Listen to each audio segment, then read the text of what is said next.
History was being made. No one thought a human could have such power. Athlete Yu Hansol, a man who only knew about muscles, was trying to deadlift 10 tons for the first time in WPC history. Hansol started to lift. He lifted the weight, shouting in excitement. He was going to become the strongest living thing, surpassing humanity. Something happened. Yu Hansol struggled the weight too much. He collapsed, the barbell crashing to the floor. Someone shouted, worried about Yu Hansol. It looked like he was unconscious, and they called for medics. Another person yelled for Yu Hansol to give it his all, saying the whole world was cheering for him. He thought that this wouldn't have happened if he was more muscular. Suddenly, the epic skill limitless growth of muscle was created, and he thought about how some people say girls don't prefer muscular men. The rare skill actual contractile muscle was created. He wondered if he should focus on fashion or muscle growth, realizing he needed to eat his protein. Suddenly, a window appeared. He had obtained the Hawkeye LV1 unique skill and the calm passive normal skill. He had become a legendary species, a bodybuilder. He wondered if he had ordered the chicken breast. Suddenly, chickens appeared, clucking loudly. He was surrounded by chickens. He shouted, "What?" He thought he had been deadlifting, and then the calm skill activated. He looked around at the prairie filled with giant chickens and thought about what was happening. Then he realized he must have ended up in hell because the chickens resented him for eating so many chicken breasts. He thought that must be why these huge chickens were attacking, clucking loudly. He shouted at the chickens to stop annoying him because he was already angry from not getting enough protein. His Hawkeye level 1 skill activated, analyzing the protein content of his opponents. A screen appeared, showing the chicken's name as KOK and its protein content as 68 kg. He wondered if this was the voice of the gym ancestor telling him the protein content. He thought that if it was, he expressed his thanks for the help. The chicken squawked. He leaned against a tree, full from his meal. But something was bothering him. He looked at his arm. Had it always been this thin? He touched his chest, noticing his muscles seemed smaller too. He scratched his back, realizing it was the first time he'd been able to reach like that since kindergarten. He stood near the water, thinking there was no way all his hard work had been for nothing. Effort didn't betray you, right? Suddenly, he felt an intense pain and screamed. He looked down at his body and screamed, "Where did all my muscles go?" He wondered if it happened at this point. It no longer seemed to matter where he was. To get away from being an anchovy, he tapped the tree. He needed a huge body.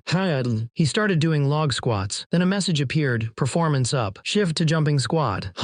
Effort indeed. He said, doesn't betray my ass. I didn't gain any muscle. I don't want to live. He looked at the chickens and thought, at least, I still have enough protein. He steeled himself. Okay then, I will start from the beginning again with the heart of a gym lover. He clenched his fist, ready to start again. He clenched his fist, ready to start again. Suddenly he looked up, shocked. What is this? A massive, grotesque chicken descended from the sky, letting out a deafening squawk. He ran for his life as the chicken's claw reached for him, thinking to himself, why is it doing this to me? I just wanted to have huge muscles. The chicken dove towards him. Was it too much to ask for? The chicken slammed into him. It's fast and strong, he thought. I might die if I get hit once. It's too dangerous. But what's more dangerous than that guy? Are fucking cool. I can't take my eyes off it because of its coolness. Does moving the wings improve the chest muscles? Should I have made a cable machine and done a cable crossover? He thought his muscles weren't growing because he was weak and only did strength training. He realized he forgot to make sure to get the small muscles strong too, which is why his chest muscles looked petty. He knew strength training was simply for growing strength and referred to power. He couldn't die here. He wanted to build huge, cool chest muscles. He looked up and saw giant chickens. He cursed the chickens. He shouted that he didn't need it as the Hawkeye level 1 skill activated. A system window showed the chicken's name was KOK and its protein content was 68 kg. He screamed, apologizing to the chickens. The Hawkeye LV1 skill activated, but he insisted he didn't need it. A system window popped up showing the cockatrice had a protein content of 12,000 kg, and that his opponent had a great amount of protein. Another notification appeared, saying that if he ate the cockatrice breast, he would gain the rare skill Amazing Muscle Recovery. The cockatrice foot came down towards him. Most people think that muscle increases when exercising, but it doesn't. The muscle actually gets destroyed. At that time, the capability and the strength of muscle temporarily decreases. But when we consume the right nutrition and rest, the damaged muscles start to develop more than usual, and we call this super recovery. In short, muscle doesn't get stronger every time it exercises, but when it takes a rest. So, if the muscle can recover quicker, we can grow muscle faster. And if I grow my muscles faster, I can stop being an anchovy. I can stop being an anchovy. How could he not risk his life for this? He repeated the posture countless times to have statue-like chest muscles. A warning appeared. Energy that surpassed the form of actual contractile muscle was detected. A screen popped up asking if he wanted to deactivate the actual contractile muscle skill. He deactivated it, thinking he wouldn't look too many with an assassism. The skill deactivated, and a message confirmed that he had surpassed the limit to muscle amount and obtained a unique skill. changing skeleton. He powered up, his muscles bulging. The bird-like monster came at him, and he thought one arm. He yelled dumbbell. He punched the monster. The monster was shocked. He yelled press. A warning appeared. Muscle durability had worn out. Another message appeared, saying his actual contractile muscle was activated again for recovery. He said he didn't care whether it activated or not. He said thanks for the meal. He didn't know yet what kind of place it was. He wondered why his muscles disappeared again, and if there was something wrong with his bodybuilding knowledge. He wondered what kind of things lived there. The website Realim scans. Calm was visible. The monsters drooled, their eyes fixed on Hansol. One of them was told to stop drooling. Another monster apologized, saying it had been too long since he smelled meat. One of the monsters wondered if the human was the one who beat Cockatrice. Another monster pointed out Hansol. The monster with horns warned the others to stop, asking what if he was a dangerous monster. He suggested they go ask him. Hansol peeked over the rock, looking at the strange creatures. One of the creatures asked him what he was. Another one spoke up, saying they were the ghouls of the All-Mine region. Hansol's Hawkeye skill activated, showing the ghoul's stats. Name: ghoul protein content, 6 kg. One of the ghouls said he didn't see humans as meat. Hansol thought he had never heard of a ghoul before. The ghouls said they were looking for the one who beat Cockatrice and asked if he knew anything about it. He admitted he was the one who killed it, apologizing because he didn't know the chicken had an owner. The ghouls cheered, announcing they found him. One of the ghouls explained that because the most powerful monster died, a territorial battle between species was happening in the mine. Another ghoul said that Cockatrice had a low intellect but was very sensitive when it came to its territory. They asked for a favor from the one who killed Cockatrice. The young man with dark hair put a finger to his mouth. Is that so? He leaned closer, cupping his ear. I didn't hear it. Can you tell me once more that you want a favor? The blue-skinned creature looked up at him, but it has already been 9 times. The dark-haired man laughed. 10 laps. 10 laps. You should do at least 10 sets. 10 sets. When you do something, you should try at least 10 times. Got it, kid. The blue-skinned creatures stood silently. One of the blue-skinned creatures told the others to leave, saying he wouldn't help them. The man replied that he was busy growing his muscles and didn't have time to help. He told them to get up and leave too. One of the creatures said it was okay. Everyone had their reasons as they began to walk away. The man stopped them, saying he couldn't eat all the chicken breast alone. He offered them some, since they hadn't had any meat in a long time. They agreed. The creatures thanked him for the meat, and he apologized. He watched the blue-skinned creatures approach the giant egg. He hesitated, wondering if he should let whatever was about to happen. But then he thought about the ghoul. He shouted, hey, stop. One of the creatures looked at him, confused. What is it? He asked. He yelled, asking if they knew how dangerous deadlifting was if done with the wrong posture, and why lifting from the floor was even called a deadlift. The creature apologized, asking what he had done wrong. He wondered if they even knew what a deadlift was. One of the creatures said it was the first time he'd ever heard of it. He realized that was why their bodies were like that. One of the blue-skinned creatures, wearing a skull on its head, said they should move something together. Hansol's trainer told him that you can only truly learn something when teaching someone else, and that he shouldn't talk to him while he's exercising. Hansol thought about teaching others. The blue-skinned creatures carried a massive piece of meat. One of the blue-skinned creatures suggested they go back to his place after they ate. Another one asked if they could go tomorrow instead, saying he needed plenty of sleep for his muscles to grow. The first one agreed. They arrived at the ghoul village. A large ghoul welcomed them, calling them strong ones. He introduced himself as the Ghoul Lord, the one who ruled the ghouls, and asked if they had any trouble finding their way. The man with green eyes replied that there wasn't any trouble. He thought to himself if the Ghoul Lord was a sort of tribal chief. The Ghoul Lord, a pale, overweight figure with thin limbs,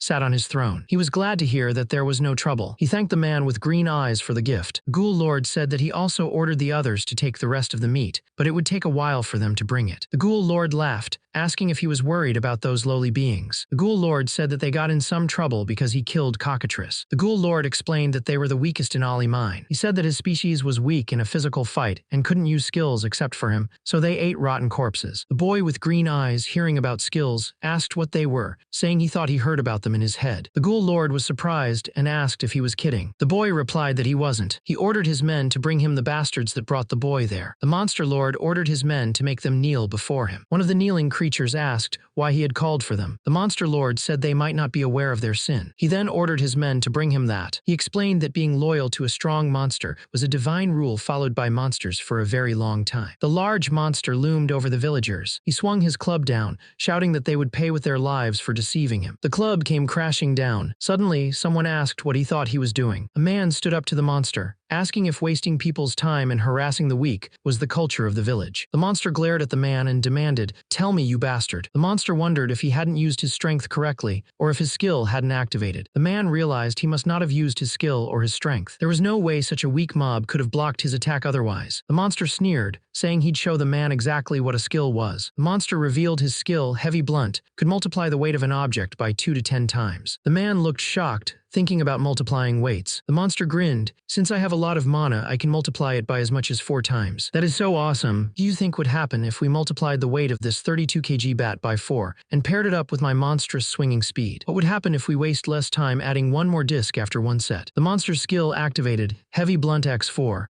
The monster looked shocked. "What the? Your skill is amazing. It's a waste that you are my enemy." The monster said he was even more amazed by the young man's personality. The young man raised his arm, ready to strike. He slammed his fist into the monster's face, asking if he thought he was strong enough to decide who lived or died. The monster just said, "Hey." The monster, with his dark hair and glowing red eyes, asked what his big 3 were. The big, pale creature asked Hansol if he wanted to hit him 3 times, and then said Big 3. Hansol knew the Big 3 referred to the 3 main exercises: bench press, squat, and deadlift. The total weight from these exercises was known as a person's Big 3. His calm skill activated. The creature was surprised that Hansol didn't know what the Big 3 was. Hansol replied, "Oh really?" The creature asked if Hansol meant he had to lift the weight. Hansol confirmed. The creature told Hansol not to forget his promise to become his subordinate if he lost. Hansol told the creature to keep his posture right, or he might hurt his back. The creature thought Hansol was an idiot. Surely he knew about the Heavy Blunt skill that could lessen the weight of an object. The creature used Heavy Blunt X1/4. He struggled to lift the weights, yelling for help. He managed to lift the 200 kg ghoul road weight. Hansol told him it was good, but next time he should use his glutes more. He added that it was Hansol's turn now. Hansol told the crowd to watch well, because if he won, he would make them do this too. Hansol began to explain the deadlift. He said it was a full-body exercise that could measure human strength. He added that people think they use their back muscles to lift, but they mostly use their lower body. He asked what someone was doing. Hansol warned that it could cause injury, so the hip joint should be properly warmed up and performed in the proper posture. He explained the first posture of deadlifting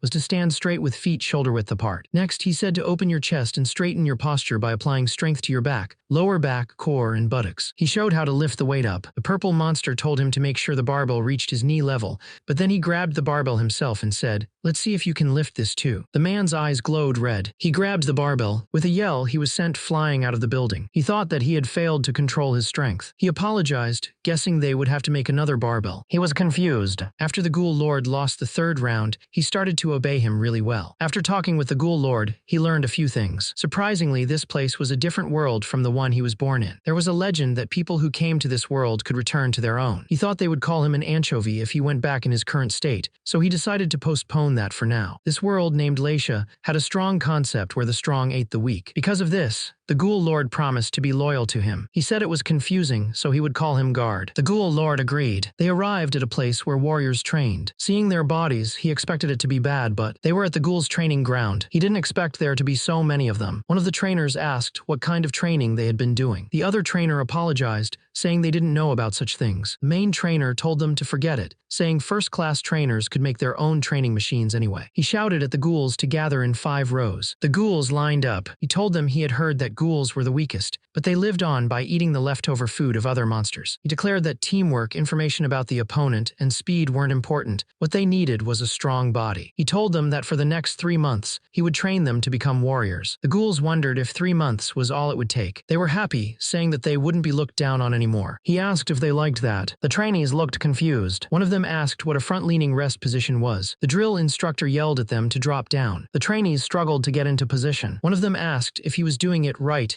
and wondered what was going on. The drill instructor told them they were going to do a warm-up starting with push-ups. He ordered them to do 100 push-ups. One of the trainees struggled with the push-ups. One of the ghoulish trainees struggled with the push-ups. He continued doing push-ups, counting each one. 24,761, 24,762, 24,763. He asked if he could be excused, but kept doing push-ups. The trainer, a muscular man, said that none of the ghouls could continue. He then told them that after 100 more push-ups, they would get to eat. One of the ghouls complained that they had already done 700 push-ups, and now they had to do 100 more. One of the exhausted ghouls, pale and sweaty, groaned, "I can't. I might die if I do more than this. It was better when Ghoul Lord was our boss." Another ghoul said, "Let's stop. This is enough actually. Stand up, stand up." Another ghoul with dark hair said, Awe my body. I will sleep for a week starting today. Is it really even possible? I wonder if Ghoul Lord would challenge him again to take back his position. A ghoul ordered, okay, everyone stand up. One of the ghouls stretched, saying, feels like my body is going to shatter. I guess it's over. Another ghoul raised his arms and said, now let's go to eat.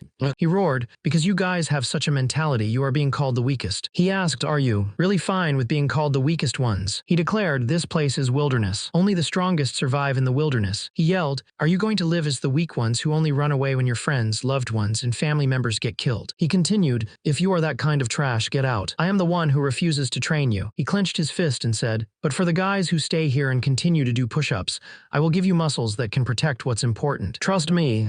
Who is the best trainer? The one who reached the limit with their own body. The best trainer is someone who can motivate those who aren't determined at all to exercise. Push like you are going to die. Use all your strength to push away yourselves who are weak. Protect your parents. Father with your right hand and mother with your left. He pushed with all his might. You guys can do it. To relieve the burden on your parents. For the revival of your tribe. For yourself to change. With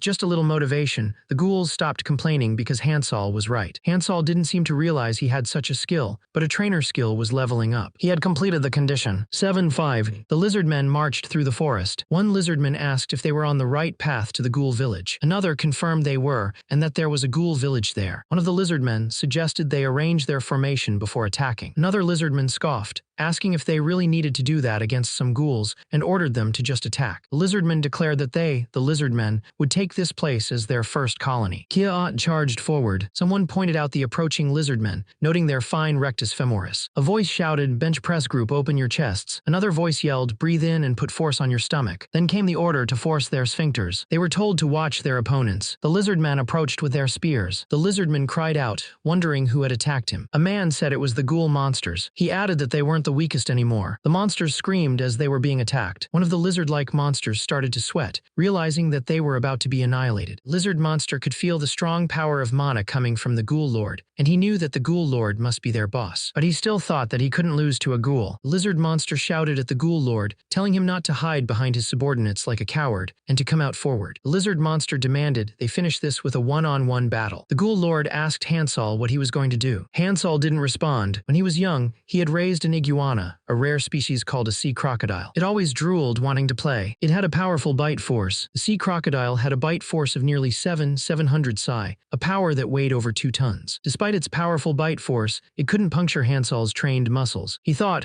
what was he supposed to do when a pet didn't listen? KRNG. He remembered. The ghoul lord stood still as a beam of light shot down from above. The lizard-like monster held a knife and shouted, Ghoul Lord, are you accepting your defeat? The lizard monster's hands reached out. He yelled, first lay it down. The lizard monster was pinned down. The lizard monster struggled. Then he jumped on the lizard monster. He wondered if it was intimidation. The lizard monster yelled, Kaya, let me go. Let go. You crazy bastard. When I was young, I heard that I should let the animals know that I am stronger. He kept repeating, I'm stronger than you. The lizard monster shouted, let go. Don't shame a warrior. The lizard monster held tightly, finally gave in. King, I surrender. The man smiled. The things we learn from books are indeed accurate. The lizard monster still held, cried out, Wah. Now let go of me please KKK. The scene shifted to Wordodachi. Someone said, it's an honor to have such talented people like you in this small country. Count Wordo commanded them to investigate the disappearance of Cockatrice, a second-class mission. They vowed to obey his command. One of the generals wondered if they should really assign such an important mission to those baby chicks. Another general, a woman with shoulder-length auburn hair, chuckled and told him not to worry. She explained that those warriors might be young, but they were geniuses. She explained that Laper was known for toying with his opponents using fancy swordsmanship. And in terms of technique, he was better at anomalous attacks than even a sword master. She continued, saying that Hendard, who was always with Laper, used strong and tough swordsmanship, unlike his friend. She stated that if those two were together, there was no way they could be defeated unless a dragon showed up. The man with the beard replied that they sounded dependable. The man asked if the innocent-looking warrior behind them was just as great. The woman admitted that he wasn't really talented with swords, but that he worked hard. The man asked why she sent him along with them, and she explained that the three had been friends since they were young. The woman smiled, saying that the two geniuses liked it. The three men walked through the forest, one carrying a large sack over his shoulder. From high in a tree, a goblin aimed his bow. The goblin fired an arrow at the group. One of the men suddenly appeared in front of the other two, deflecting the arrow. He jumped up towards the goblin, sword drawn. Okay. He realized something was wrong. Someone shouted to be careful, because there were hobgoblins mixed in with the regular goblins. A muscular man with dark hair, wearing a black outfit and cape, stood among the goblins. One of the goblins crushed a wooden club in his hand. A goblin cried out for help as a blade came down on him. Hendard yelled that Blog's safety was their priority. He wouldn't let anyone lay a finger on Blog. Blog, holding a sword and shield, was hit with an arrow. He thanked them. Hendard apologized for letting a goblin get so close. Blog said he was just thankful they killed all of them and asked if he was hurt. Hendard was angry. He shouted, asking if he was playing around, and said that Blog could have been hurt. He envied them and apologized, saying it was all his fault. Hendard said they all had the same training, but he was the only weak one. He told them to punish him, and if they wanted someone to get hurt, they should just hurt him. He called himself an incompetent bastard. Hendard wondered how someone like him with no talent could get stronger. He told himself to die, called himself useless, and apologized. Hendard walked barefoot through the sand. He said he couldn't do this any longer. Blog said that Hendard said he couldn't do it. The bald man said that they didn't have much of a choice. He tried to help him. The man told them to start doing push-ups again, starting from 1. Hansol waved goodbye to the lizard-like creatures and said, "Okay, come by again if you want to train. Thanks for everything." The creatures replied, "No, thank you." The buff skeletons cheered, then goodbye. Hansol turned and said, "Okay, let's go." AUDIOBOOK said, "I was also really surprised when I first saw it. To avoid the effects of overtraining, they needed to rest well, a process called deloading. During the 9th week of training, even the ghouls started to feel the decreased level of growth. Yesterday, they could do 564 reps, but today they were only able to do 563 reps. Hansol heard someone say, "Hansol Nim, hello." A muscular ghoul waved and greeted him, "Good morning." He wondered if it was just him, or had they gotten taller and bigger. He wondered what kind of exercise they were going to do today. His Hawkeye level 2 skill activated. System notification said the entity named Ghoul had evolved and grown into a AUDIOBOOK, with a total body fat percentage of 8%. He thought they wouldn't need to deload now. The lizard men were back, so he told them to prepare a meal. They agreed. One of the ghouls asked if they could go hunting on their own. One of the ghouls said it wasn't that, explaining that they had never defeated a cock before. He continued, saying that until now they had only been moving the cocks that the muscular man killed, but perhaps they could do it with their chest muscles. The muscular man agreed, saying that now he could increase his own exercise time. The ghoul wondered if they could win. The muscular man asked what they were trying to win. The smaller man waved his hands, saying it was nothing. He explained he was just wondering if the AUDIOBOOKers could surpass Hansol if they gathered, but it was a mistake, and asked him to ignore it. Hansol laughed, telling him not to worry about it. Hansol said he wouldn't lose to anyone in deadlifting. The group continued on their way. One of the men asked if they really had to do this. One of the gray-skinned men with a pack on his back lunged forward, and another thought his posture wasn't so bad. But then he stepped on something and cried out. He fell to the ground, clutching his foot in pain as the others looked on in shock. Hansol looked back at the group from a distance. They were still far from their destination. Leper thought that Leper and Hendard were upset over missing a single goblin. He felt that it was all because he was weak and not reliable. Leper thought if he was strong enough so they wouldn't be worried about him, this wouldn't have happened. He knew he had to get stronger and exert more effort while others were sleeping. Someone grabbed the sword from Leper's hands. Someone told Leper to put more strength into his thumb and strike while feeling the wind. Leper was asked if he had been woken up. Someone told him that he hadn't, calling him stupid. He said they just wanted their precious friend to be successful, so they had been pretending not to know that he was secretly training every night. They asked if they should call this feedback to help him go towards a better path. Leper's name was said again. Leper noticed the other man blushing. Are you blushing?" He laughed. "It's because I was practicing too." Suddenly, a voice interrupted. "What are you two doing without me?" Hendard stood there with his arms crossed. The man quickly said, "We didn't do anything. I was just practicing." And then Leper. Someone put a finger to his lips, silencing him. The silver-haired man put a finger to the other man's lips and said, "How dare someone who put Blog in danger show up here?" A muscular man with dark hair said, "It's late. If you guys don't sleep now, you will be slow tomorrow." The silver-haired man continued, "On top of that, Blog has to sleep at the time when skin regeneration gets active so that his skin can get softer." The other man wondered about his skin. Blog said, "This is enough for today. Let's sleep." "Why are you two fighting over my sleeping schedule?" The group walked through the forest. White-haired guy asked why friends would fight over a sleeping schedule, but the other guy just said it was because they were friends. He decided to drop it, figuring he'd just get a joking answer anyway. He agreed that it was late, and they should all get some sleep. One of the men shouted, "Get ready for the battle." "It's the lizard men." The muscular man with the large sword replied, "Right." He charged into battle against the lizard men. One of the lizard men shouted to ignore them and just run because they were being chased. Suddenly, a massive flock of chickens swarmed them. One of the chickens screamed as it was squashed. A hand reached out. Hansol didn't notice the hand reaching for him. A young man with dark hair and green eyes stood among some trees, surrounded by pale-skinned creatures. He asked if they were sure they could do this. One of the creatures said that it looked like their muscles were better than his. The young man, surprised, asked where he had learned that bad word, after one of the creatures said that it was all balloon muscles, Hansalnim. He was a little surprised by a large chicken suddenly appeared between the trees. It squawked loudly, its eye glowing red. The chicken charged forward. The chicken stumbled to a stop, panting. The dark-haired man watched from behind the bushes with his muscular companions. He thought, One of the muscular men stepped forward. One of the muscular men stepped between two trees, bracing himself against them. He pushed outwards with all his might. He strained, yelling for help. The man with the purple hair watched him struggle between the trees. He told him to rest for 3 minutes before trying again, not just one. He reminded him that this wasn't a bench, so he should take his back foot off a bit. The muscular man agreed. The muscular man put his hands on the tree. The group of people stood in the forest. The muscular man looked up, saying okay. He screamed.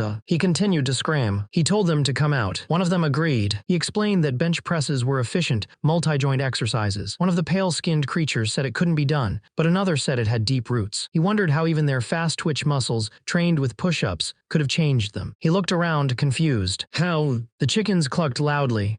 A man with curly gray hair shouted, "That's it." One of the gray-skinned men didn't notice the man's outburst. He asked Hansal what was wrong. Hansal, covering his face with his hand, apologized. He said it was his fault they couldn't do what the others could. He asked if their posture was wrong and which muscles they should train next. The man shouted that wasn't the reason. One of the men said it was just that their muscles got used to his routine. Another man asked what they should do, but the trainer with dark hair told them they just had to change the routine from now on. The trainer, looking pleased, asked why they were standing still and told them to gather in 5 rows. He asked if everyone had gathered. He pointed to a cable machine behind him, explaining that he had specially made it in order to make changes to their fixed routine, and asked for 3 claps. The men clapped. Hansal told them that from now on, they would do a cable cross to increase the muscles inside their chests, so they could easily beat those chicken bastards. Men cheered, saying that Lord Nim always had the answers to their problems and that Hansal Nim was the best. Hansal told them to quiet down a little so he could explain it. He explained that the cable cross exercise stimulates the useless inside the chest and increases the quality of the muscle. Hansal told them it was hard, so he would show them slowly. The men replied, "Yes, sir." Hansal explained the first step. Lean down a little and bend the knees slightly. He demonstrated another step. Stand on the center of the machine, push your chest out a little, and cross them like a bird trying to fly with a consistent force. Hansal continued, explaining that the height of the cable and the angle of leaning would affect the muscle targeted. He said not to use the acceleration caused by rebound force, but stiffen the body and maintain posture while exercising. That was it, he said, and asked if there were any questions. He told them it was their turn and that he had made more on other trees, so they should try it. He watched as they began. The muscle golems yelled not to cut in line, declaring that Pectoralis Major would die today. The man thought the gym lovers were cute. Suddenly, chickens appeared. One of the chickens said that after following his instructions, their chests got bigger. The chicken's chest had grown to an enormous size. Another chicken's chest also grew. The chickens started glowing with a bright light, their chests growing larger and larger. One of them cried out. The man with blue hair looked at the spectacle with a confused expression. The chicken monster grew even bigger, yelling, "Keikoka." The man with blue hair stared in disbelief. Those chicken bastards got even bigger. The rockmen charged forward, shouting, "Hansal Nim, don't worry, we will handle this." The chickens swarmed, screaming, "Keikoka." The rockmen screamed. The chicken men screamed. One of the chicken men cried out. The chicken man's name was Cock. His protein content was 132 kg, and his body fat percentage was 12%. Cock was sent flying through the air, his head exploding. Another chicken man was struck. Keikoka screamed as he was struck, falling to the ground. A system message appeared. Cox felt excited and has evolved. The man with dark curly hair stood with his arms crossed, looking surprised. He stood there waiting. The weather is so nice. It may seem that guarding an empty house is boring, but surprisingly it's not. I'm free. Hansal is a good guy and all, but our taste in food is completely different. Suddenly, something exploded in the distance with a loud qua. He stood with his arms crossed, a cloud of dust around him. He thought he had trained his inner chest just like Hansal told him to, but he wondered why he still couldn't win. The blue-skinned man asked if there was a problem with his form, suggesting that maybe he was looking elsewhere. He denied it, but then wondered if there was a more reasonable explanation. Someone asked if he didn't know. A man with gray hair and a white shirt explained that there was a clear difference in the effort and time he and those chicken breasts put in. He had only done a bit of training, but he expected to beat their entire life of development. The blue-skinned man realized he understood. Achieving an amazing chest like that isn't something so easy, but that doesn't mean there's no way for you to win. We can win. You have to remember how you guys got to this point. We came to this point together. Match the eccentric contractions and 1, 2, 3, 4. 1, 2, 3, 4. The trainer asked if it was hard. The trainee shouted back, denying it. The trainer said that his spirit had improved, but he still needed to train regularly. He continued, saying that just because he got a bit stronger didn't mean he'd escaped weakness. The trainer told him that on the earth he lived in, Squatting 500 kg was the minimum, and then he shouted in surprise. He told him that he had to train his roots first in order to draw out strength, so he should keep at it even if it was tiring. The training continued. The trainer told him that the source of strength came from the roots. The trainer said he finally realized it. He explained that he might have lost using just his chest, but what if he combined it with the strength of his legs as well? The chicken spun through the air. The chicken's eyes widened in shock. The man with dark hair and green eyes smiled. You've endured well up until this point. He continued, now show me your effort and spirit. The chicken screamed. The chicken screamed. The men went flying. The chicken wondered how this was happening. The young man was surrounded. He asked if their legs were tired from coming all the way here. Suddenly a voice boomed, you're too late to realize. The chickens squawked. One of the chickens tilted its head, asking cock. It repeated cock. Its eyes glowed red as it began to scream, Coco. Coco. The chicken monster screamed, Kuuk. He stared confused. He reached out his hand. Suddenly he remembered something. One-arm dumbbell press. The chicken monster looked at him, saying cock. Everything went black. A chick hatched from its egg. The chick grew bigger. It grew even bigger. The chick kept growing. The chick was cooked. A man said, you don't have to be so harsh on yourself. The important thing is that you've grown. The man told them to get their protein in, and tomorrow they would have to try to catch one on their own. The group replied, yes sir. He told them to say gains. Together, Hansol asked his companions if they knew that they were still far from surpassing him. He told them to take note of what he taught them that day and to hunt carefully, reminding them that they couldn't work out if they got hurt. One of his companions asked if he was coming with them. Hansol said he would join them after he finished his workout. The others wished him good luck. Biok stretched a resistance band, testing its strength. It felt a little light. He wondered if he should have brought the former lord instead. One of the others spoke up. As we all know, we can all beat a cock now. Another replied, but if they evolve again like yesterday, it will get dangerous. So, are you suggesting we should just work out and go back home? The first one said, no, but Hansol and the former lord didn't mention the condition to win the battle with the cocks, right? Another added, even though Kokas is strong if we were to count it, the number of cocks and Kokas that Hansol caught were 27. While Hansol was letting his guard down, the others planned to spread out and get 50 cocks in total. Someone thought it was a good idea. They decided to split into 3 groups, and if something went wrong, they would send a signal with their chest muscles. One of them said that he was a genius. Now that it was decided, they were ready to go. They all shouted, let's go. Judging by its huge skeleton, someone thought it belonged to the cockatrice. It was really huge. Looking at the massive skeleton, one of the men observed that the head bone was missing. It looked like high-class magic had killed it with a single blow. Another man wondered if they were really up to the task, since someone who could kill a cockatrice with one hit must be as strong as the great wizard Adam. One of the men reassured Blog that he wouldn't let him get hurt, and told him to focus on the mission. The man with the dark hair agreed that the mission wouldn't be easy, and told Blog to stay behind them. Suddenly, a giant chicken came crashing through the trees. Then, a group of creatures shouted numbers as they trampled the chickens. One of them noticed a human and wondered what was going on. A young man with short, light blue hair yelled at Hendard to stay with Blog, saying they had never encountered such a monster. Hendard told them to get lost, that he didn't need their help, and that he was already at the human side. One of the creatures warned the others to stop, saying that humans were brutal and liked to slaughter, and that they didn't know how the humans would act. Suddenly, the muscles of the guideboulders started to rapidly expand. One of the humans looked at him, confused. He wondered if it was some kind of performance, before using a skill. One of the guideboulders told the others to call teams 1 and 2, so they could get an advantage by increasing their numbers. The rapid development of muscle continued. It was a signal for the guideboulders' allies to gather. It didn't just send a signal to their allies, it also triggered the cocks. Keikuwog, Koran. One of the men looked concerned. He said, is that perhaps a kokas? As far as I know, it is as strong as a wyvern. Kora, Kakakaki. One of the men said,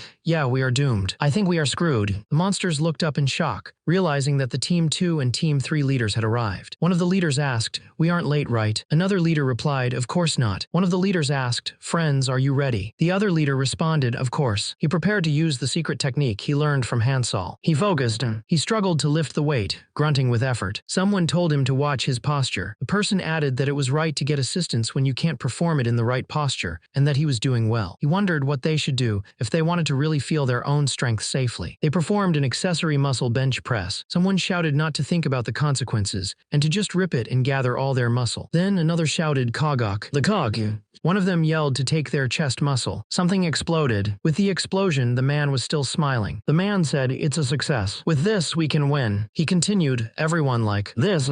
The man said, "Everyone, thanks for everything." To get touched by the bodybuilders, the giant chicken's foot slammed down. He exclaimed, "What?" The giant chicken crowed. Hansol looked up and wondered what he was seeing. It was a giant chicken. The chicken looked down at Hansol and the others. The giant chicken made a sound. The story of the first dragon was told. It said to join if not. The story continued. It was easy to visit long outside the color gift to tell in it ad upon Lordman. The dragon had greed for reputation. The dragon was afraid that future dragons might surpass him, so he took extreme measures to distribute his power. This was how the cockatrice, a species closely related to dragons, was born. He isn't a dragon, but he thought that this would be enough for their master to acknowledge him. Someone shouted, "Over here, dumbass." He screamed, "Die." He yelled. He thought that even though a beginner's body changed really fast, his muscle growth seemed slow compared to the others. At first, they were just crybaby anchovies. He had to teach them step by step, like teaching a baby to walk. They tried to give up, but only for a little while. They endured with all their power, and none of them gave up. They grew stronger. He missed his master, especially today. He wondered if his master was doing well. He realized his master had disappeared when he was about his age. A bald man ran towards Hansol, calling his name. The man gasped, telling Hansol that the cocks had evolved and everyone was in danger and that everyone could die at this rate. Hansol told him to shut up and point him in the right direction. The man pointed the way. Warning messages flashed. The energy was surpassing the isolated form of actual contractile muscles. A system window appeared, asking if he wanted to cancel the actual contractile muscles skill. They were down. The man's eyes glowed green with rage. He shouted, demanding how they dared lay their hands on his kids. The system confirmed that the actual contractile muscles skill was being cancelled. He jumped.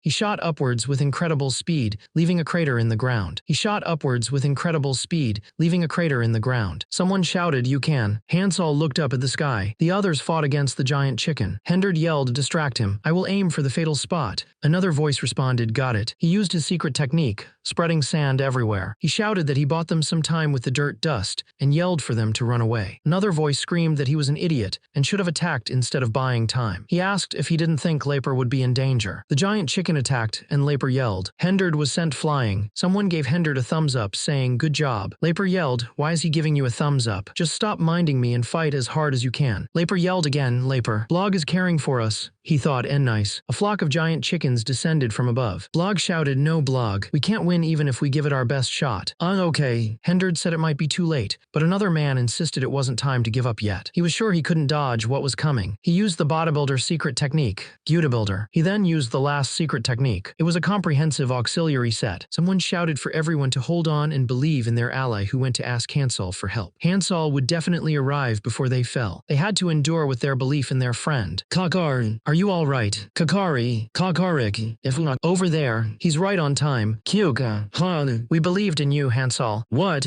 Former Lord, Leia." One of the blue-skinned men wondered what the former Lord was doing here. An explosion erupted nearby. He realized he was going the wrong way. "Yes, Is this all you can do? That monster looks like a ghoul lord. Is he stronger than the others?" That ranged attack was quite impressive. "PFT, keep looking. That man is their boss, the ghoul lord." The chickens made a weird noise. The ghoul lord asked what they were looking at, and if they thought he came without a plan. The other ghouls were surprised that the ghoul lord had a plan, saying it wasn't possible to beat them without one. The ghoul lord agreed. He said he had their attention, so they should wipe them out now, and called for Hansol. One of the men called out for Hansol to come out. Another man wondered where Hansol was and asked why he wasn't coming out. Someone else called out for Hansol, sounding confused. Back at the village, a man wondered why the hunting team was taking so long. He realized that the food had run out and wondered if he should go get the hunting team. Since Cockatrice was dead, there shouldn't be any danger. He decided to go. 5 minutes later, there were screams. He wondered if those were the screams of the bodybuilders. Someone shouted, demanding to know who dared lay their hands on their and Hansol Nim's subordinates. He continued, saying that only he and Hansol Nim could bully the bodybuilders. He got closer. Unlike the ghouls, the ghoul lord wasn't joining in on the bodybuilding. One of the ghouls told the others to be careful with their butt positioning, but his own position didn't get any lower. They were training hard. He wondered if it was because the trained bodybuilders were weaker than the ghoul lord. He wondered if the concept of the law of the jungle had changed. He thought the weight got lighter. He said he would increase the load now. He used heavy blunt 1/10. He screamed. He wasn't sure if. He yelled at the birdie bastards to die. One of the ghouls looked worried. "What should I do now? I think we are doomed." Another ghoul responded, "But still, you got that guy with just one attack." attack. What if you are actually as strong as Hansel Nim? The first ghoul asked, you think so? A chicken-headed ghoul said, well, not anyone can beat that huge thing with a single attack. The first ghoul thought, I guess I have an innate talent since I was born different from those ordinary ghouls. The ghoul lord shouted, okay then, come at me chicken heads. This ghoul Lord Nim will beat you all at once. He was immediately struck and cried out. One of the ghouls said, we are really doomed now. Another ghoul said, hindered Laper. I'm sorry I couldn't always take your jokes. One of them replied, we weren't joking around. Another ghoul laughed, hahaha. You are still joking around in this situation. He thought he might just do it in the afterlife. This last moment with his friends wouldn't be lonely. They would use every last muscle cell to fight. He thanked them for teaching him, saying the training was hard, but once again, please teach him. Ito and his soldiers charged forward. Ito and his soldiers charged forward. Someone groaned. He gasped, Hansol Nim, our subordinates. He pleaded with Hansol to save them. He pleaded, please see, but an emotion stronger than his calmness skill was detected, activating it, then immediately canceling it. The bald creatures continued their assault. He wondered what.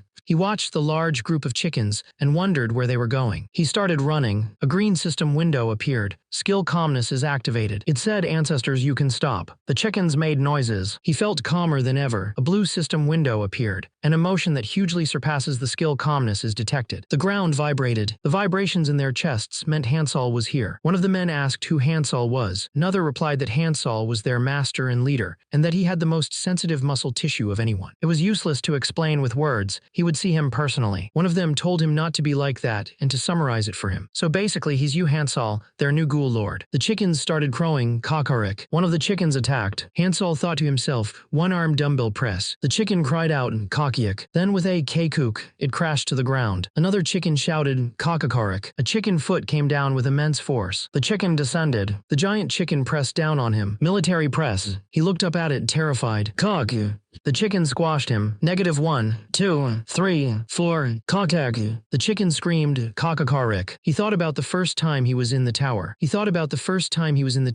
When a lot of pressure pushed down on him. He felt something hit him. He said low. He was hit with a flying lunge. Rocky. My ancestors said that you can grade your muscle development based on the degree of vibrations in your chest. Pug. P-pug. That is why I brought you here. You came to the right place. I can make your chest muscles develop with my own chest, but how about you? Can you do that too? Hansol went into CrossFit mode. He then went into Buffy test mode, yelling kakarik. He continued to yell cock, then kakak. He used kettlebell swing. He shouted up. The chickens were sent flying. One of the chickens asked, kakarik. He told them to go do jumping squats. They started doing jumping squats. He then told them to do cable tricep extensions. The ghoul lord was sent flying into the air. The ghoul lord crashed into the ground, defeated. Someone in the crowd asked if that was their ghoul lord. Another person wondered if that was the strength of the diamond monster alone. Real Insensians dashed forward. He thought he'd used too much power in his leg to get there. He couldn't waste any more time, wondering how long he could maintain this form. Someone cried out to Hansol that they were going to die at this rate, begging Hansol to let them die instead. Real Insensians knew he had to finish this with one big move, with just one hit. He thought this was the first time he was doing a bench press. He strained Yuk. He shouted 1 RM. A green system window appeared. Amazing muscle recovery skill activated. Another system window appeared. 15% of his muscle had recovered, but a warning flashed. His lower limb muscles couldn't handle his upper body muscles. The system warned him to loosen up his upper body muscles because his lower limbs were weakening, and he could expect muscle damage. The system told him to loosen his upper body muscles. He was surprised. Hansol's teammates shouted his name, ready to go. They yelled that they were going for an extra set. Hansol agreed, of course. He shouted, let's go. His fists were a blur of motion. They were free from the former ghoul lord. A message appeared, end of today's exercise. Hansol, lying on the ground, said he was going to miss the ghoul lord. One of the rock-like creatures said that the ghoul lord was violent before Hansol came, but he's turned into a good guy with Hansol around. Another one agreed,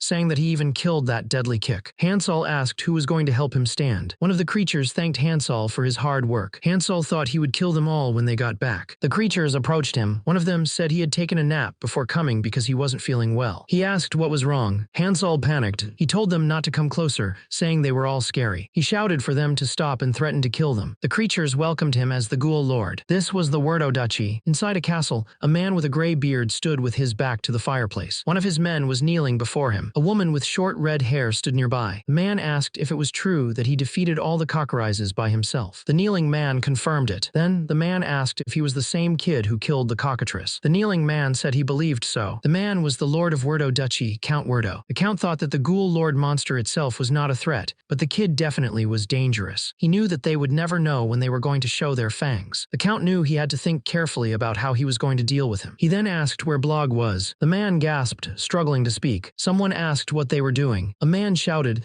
asking if they were trying to hurt the Count. One of the men commented on the Count's good posture. The Count declared that he was. The Count asked if they had ever thought about getting stronger than they were now. One of the men yelled that wasn't the point as the Count grabbed him. The Count asked if they had ever thought about it and said that they had. He told them if they had, then they should come exercise with him. One of the men asked what he meant by exercise. They realized they had no choice but to let him take Blog. A woman with red hair pleaded with her master to save their Blog from the monsters. The man with a beard said there was no information about what kind of exercise it was, and it could be dark magic. He felt sorry for the guy who was caught, but he couldn't take a risk. He added that her master wasn't a person who would do something so reckless. The red-haired woman shouted that they were going to teach them a lesson today. She told the two of them to get ready for battle. The man with a beard asked why they weren't moving and called them punks. They crossed the line by touching his student. Meanwhile, in Ghoul Village, a man announced that they had a newcomer and would start with squats. The newcomer asked what a squat was. A man with green eyes said he would teach him and told him to come over. The green-eyed man explained that squats were the best exercise for stable weight and building thigh muscles. The green-eyed man asked Blog if he needed to lie down. Blog, looking exhausted, told him to stop. The green-eyed man said that it was just sitting down and standing up, but you have to focus the weight on your thighs so you don't hurt yourself. The green-eyed man instructed Blog to open his legs as wide as his pelvis. Blog asked if this was right. The green-eyed man told him to push with strength on his hips and thighs, and that was a squat. The green-eyed man said it was good, considering it was his first time, and asked if he had ever learned how to exercise somewhere. Blog said he learned some swordsmanship. He told Blog not to lose the abdominal pressure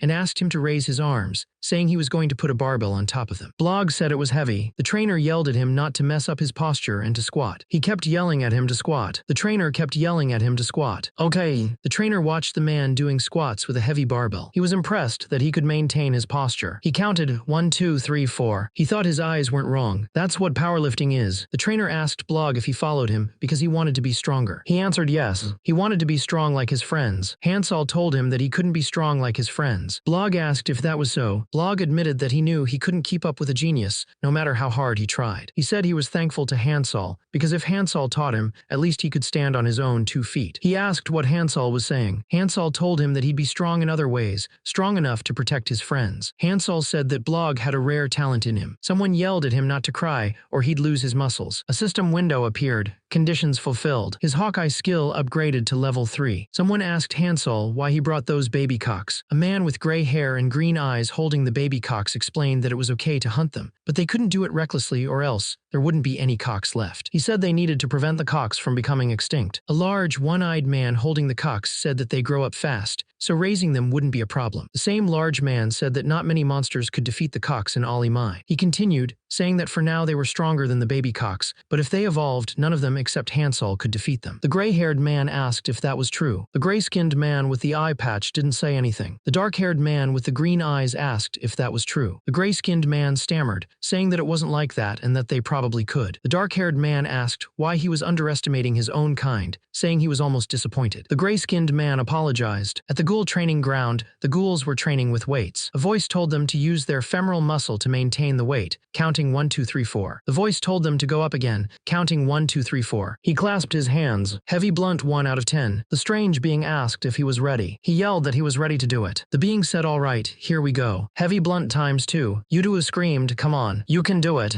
He shouted as he lifted my Y, AQ. 1, 2, 3, 4, 5. Someone said 4, 2. The report is to be used as a service-based 1, 2, 3, 4. He strained, Yuug. Suddenly there was an intrusion. He wondered if he could have a little bit of fun for the first time. The bald monster groaned, trying to figure out what had just happened. He looked around, confused. The red-haired woman in front of him asked, are you the monster who kidnapped my student? The monster replied, I think there's a misunderstanding here. I don't know who you are and I am no longer the chief here. The woman said, you should have only answered with a yes or no. The woman's sword slammed into his body with a loud crash. She looked surprised. He stood firm, blocking the sword. We're not doing anything aside from exercising. What is it? The woman smirked. Oh Tilda, he blocked my sword with his body. He looked down at his arm, which now had a small cut. Did she hurt my muscles? He glared at the woman. This old woman. She's dangerous. Leper, Hendard, is this him? Leper and Hendard shouted, yes, it's him. Blug, our master is here to save you. Come here. The man with dark hair and a blue jacket said, "I'm sorry for interrupting you during your training, kid. But it's not good to steal someone else's student, don't you think?" Blog's trainer asked him, "What is it, Blog? You had a trainer already. You should have told me this wouldn't be happening if you did." The muscular man with gray hair smirked. "Exercise is better than swordplay, isn't it? You can be honest. Why are you hesitating?" Blog hesitated, a bead of sweat trickling down his face. He bowed deeply. I'm sorry, master. I like exercising more than swordplay." Blog looked at the woman with red hair. "You've come this far, I'm sorry, master." The red-haired woman replied, "I have a new master now." The man responded, "Is that so? Then there is nothing I can do." The red-haired woman drew her sword, which glowed with a yellow light. "I have to take you by force." She lunged towards him. The man posed, flexing his muscles as a red aura surrounded him. The man with the red aura looked down at the sword scratch on his body. "This hurts my pride. I only managed to scratch you." The woman turned to Blog. "Blog, you want to build your body like this, right?" Blog looked at the muscular man. "Yes,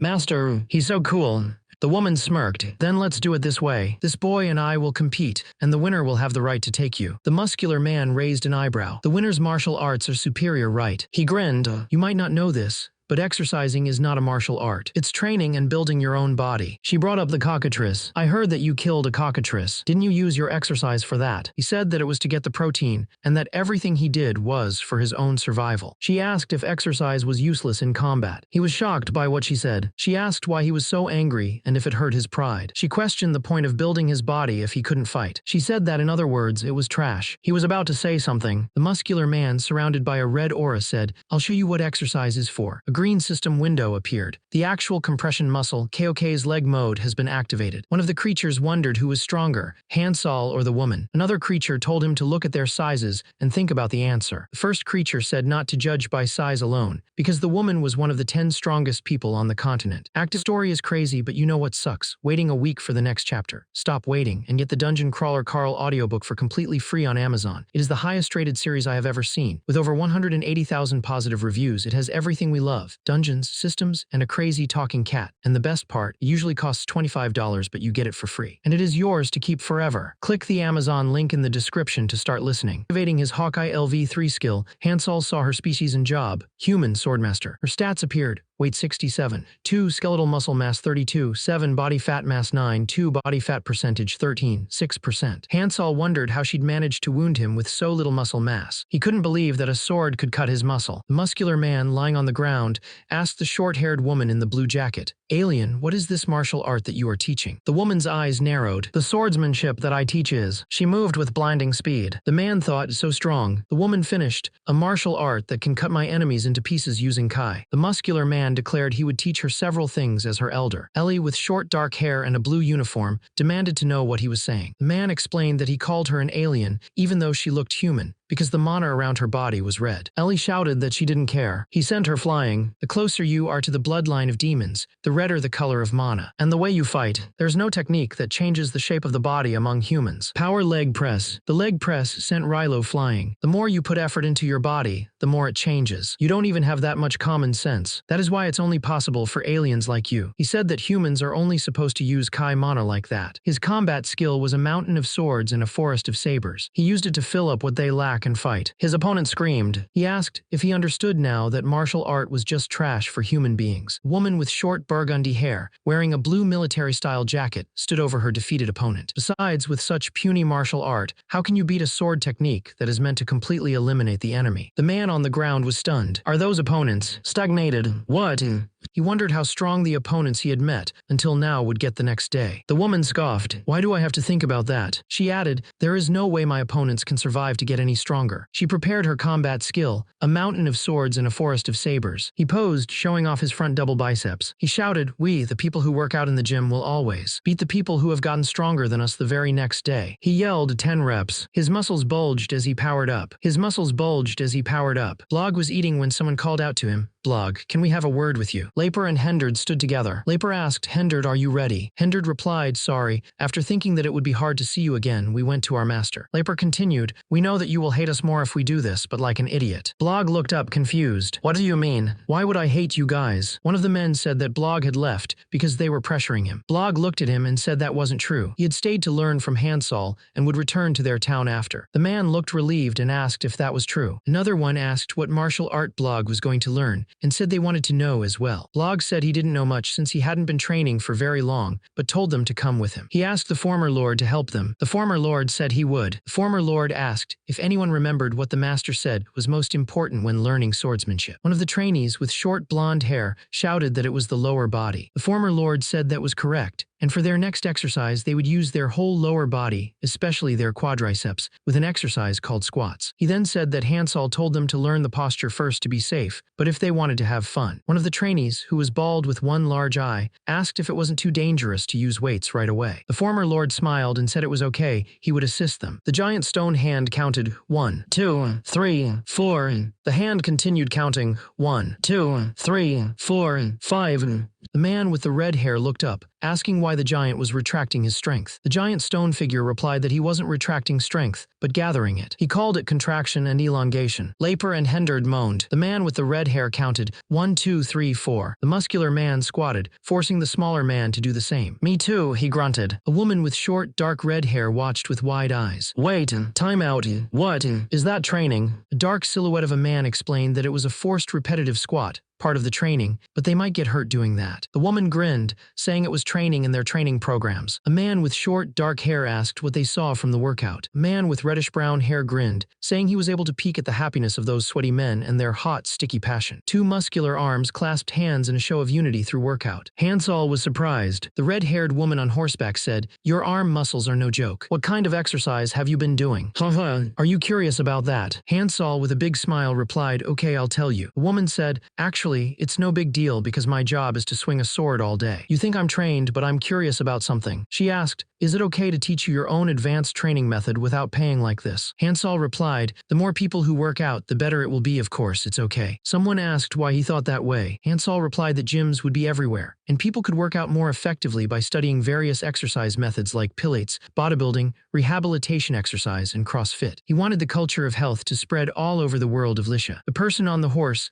said that Hansol was a lot funnier than they thought. They liked it and would do him a favor when he wanted, saying he was a nice fellow. Later that night, the group sat around a campfire. One of the men spoke up. "Excuse me, Hansol Nim." He continued, "You may not know Hansol Nim, but the country where I live is very discriminatory. Not only discrimination against heterogeneous people except humans, but also magic, paganism, etc." He explained that even prosecutors are given preference. He worried that Hansol and the goody builders would get hurt, even though young people like him were doing less of those things. The man with green eyes, holding the piece of food, said, "This is a severe problem." The other man agreed, "Right. Let's take a little more time and consider visiting again." Everyone looked around at the horses. One of the men tasted the horse feed. He thought the texture is crunchy and sticky. "It's no doubt. This is the main ingredient in oatmeal." He held up an oat. He realized only horses are eating clean carbohydrates like this. "It's very serious." One of the men with reddish hair said, "Whoa, look at that savage boy. He also eats cattle foods. It doesn't taste good." The same man continued, "After all, monsters are inferior in their eating habits." A monster looming over them said, "If a monster hears this, he'll be sad." The monster added, "I tried the combat rations you guys used to eat. It's originally dirty." One of the men thought it smelled good and asked, "Is this our combat ration?" He was shocked. It was sweet and mild with a spicy taste. On top of that, there was a subtle taste of spices. He couldn't believe his lost appetite was returning. He said he would tell them the recipe when they got close, so they should stop putting down monsters. He had it. "Monster." He asked Riona what was happening, since the march was tomorrow morning. He asked Riona if she remembered promising him a favor in the morning. Riona said she did. He told her he'd decided what he wanted. He wanted her to support him with this grain. Riona asked if it was cattle food and if he was raising cocks to feed it to, since she'd heard about it on the blog. He said no, they were going to eat it. Riona said it didn't matter to her, but she felt sad feeding cattle food to them. Hansol agreed, saying that persons seemed to have a high rank among humans, so he didn't think they should eat it since they weren't used to it. The man with green eyes asked what Hansol had just said. A woman with short red hair told him that Hansol didn't say anything wrong, and if he wanted something bigger, he could just ask. She explained that they could turn their tent dwellings into wooden houses, going from level 1 to level 999, and they could wear warrior clothes instead of being naked. She added that all they needed for food was cock breast meat, Hansol's favorite protein. The man yelled that that wasn't it. He explained that eating only protein was bad for them, especially for their livers. He explained that if they ate the right amount of carbohydrates,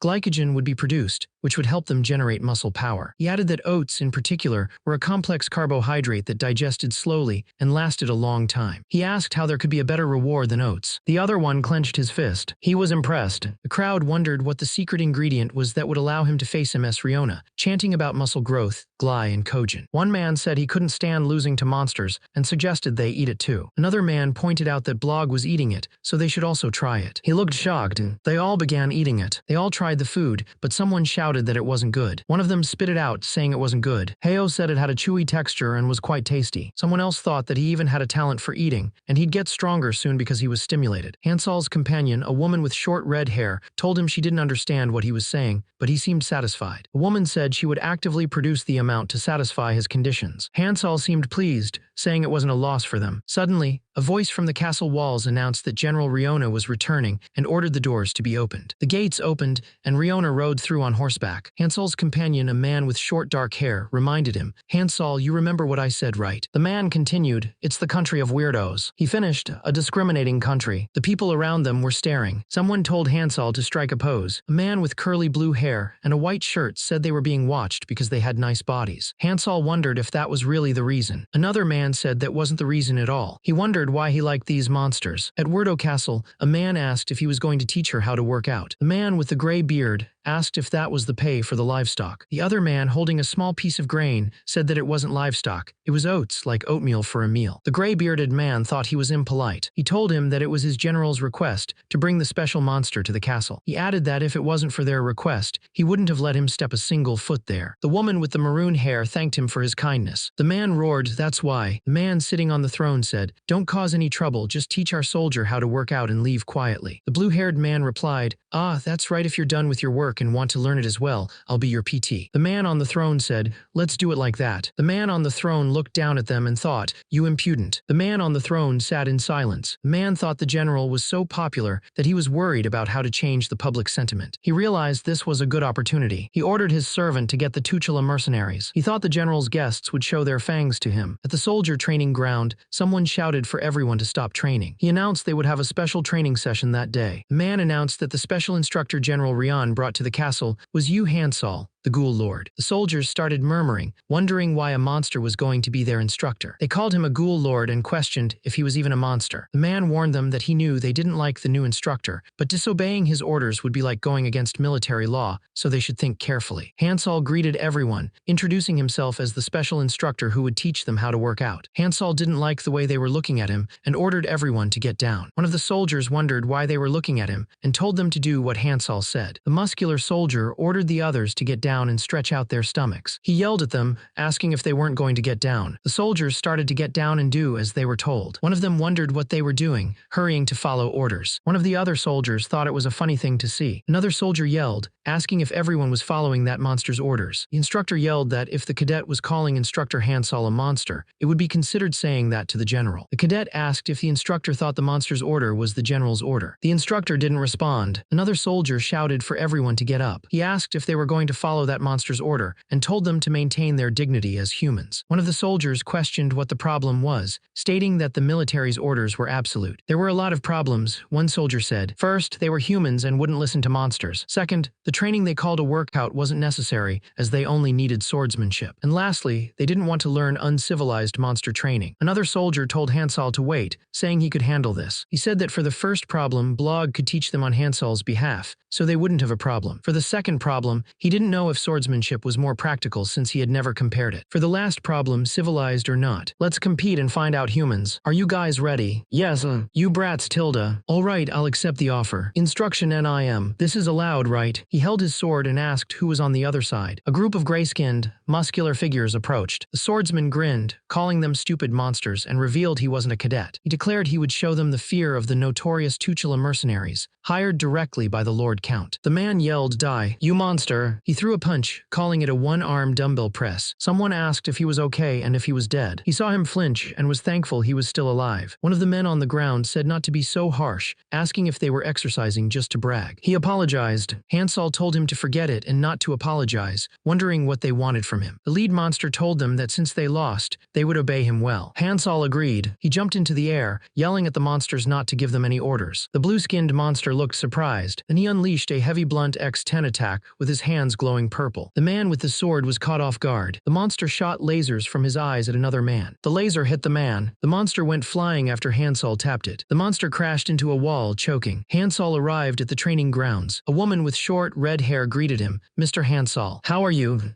The crowd behind her whispered, "He definitely used magic, and I agree." One of the men in the crowd said that they couldn't trust a monster, and another said he was sure Hansol used magic during the match. The instructor with short red hair asked what was going on, because she didn't understand the situation. The instructor stood in front of the soldiers. A muscular man with war paint on his face said that there had been a battle because some of them didn't want to follow orders. He continued, saying that their soldiers lost, and some were saying that the monsters must have used magic. The instructor turned to Hansol and asked if he really used magic during the battle. Hansol said that they didn't use magic. One of the instructors said that Hansol denied it. Another instructor said that he also didn't think they used magic, and asked the general if he believed the monster. The general arrived, saying he came because he heard something unbelievable. The instructor asked him to tell them. The instructor then asked the general if he was on their side or the monster's side. The instructor asked the general if he was on their side or the monster's side. The general replied that of course he was on their side. The instructor then asked who he was listening to right now. The muscular man smiled and told him to get down from the horse first, since it looked like he came to work out. Hansol told him that wasn't the issue and to come over here. The general asked if he was aware that he cherished him, and said of course he did. The general then said that the guests he brought were causing a problem for their people. One of their students was hurt, and that was a serious problem. Lord Werdo asked how he could ignore this as the feudal lord of this place. Then, as feudal Lord Werdo, he declared he would exile General Rion for 2 years. Rion looked up, his face shadowed with rage. The guards shouted, demanding that Lord Werdo let them kill the monsters and withdraw his order. Lord Werdo, sweating, thought he almost peed himself. A woman with short red hair apologized to Hansol for not taking care of him properly after bringing him there. Hansol told her not to worry about it, saying they couldn't always follow the routine. She asked if their monster friends could stay for 3 months as promised, saying she would keep that promise and thanking him. She thought that the preparation was over. With a wide grin, he shouted, "How dare you talk back against the feudal lord's order? How can you call yourselves a soldier of this country like that?" A soldier protested, "General, but still this is..." The general cut him off, yelling, "I told you to keep quiet." The man with red hair turned away from the soldiers and thought, "Brats, I thought you were just discriminating against the monsters,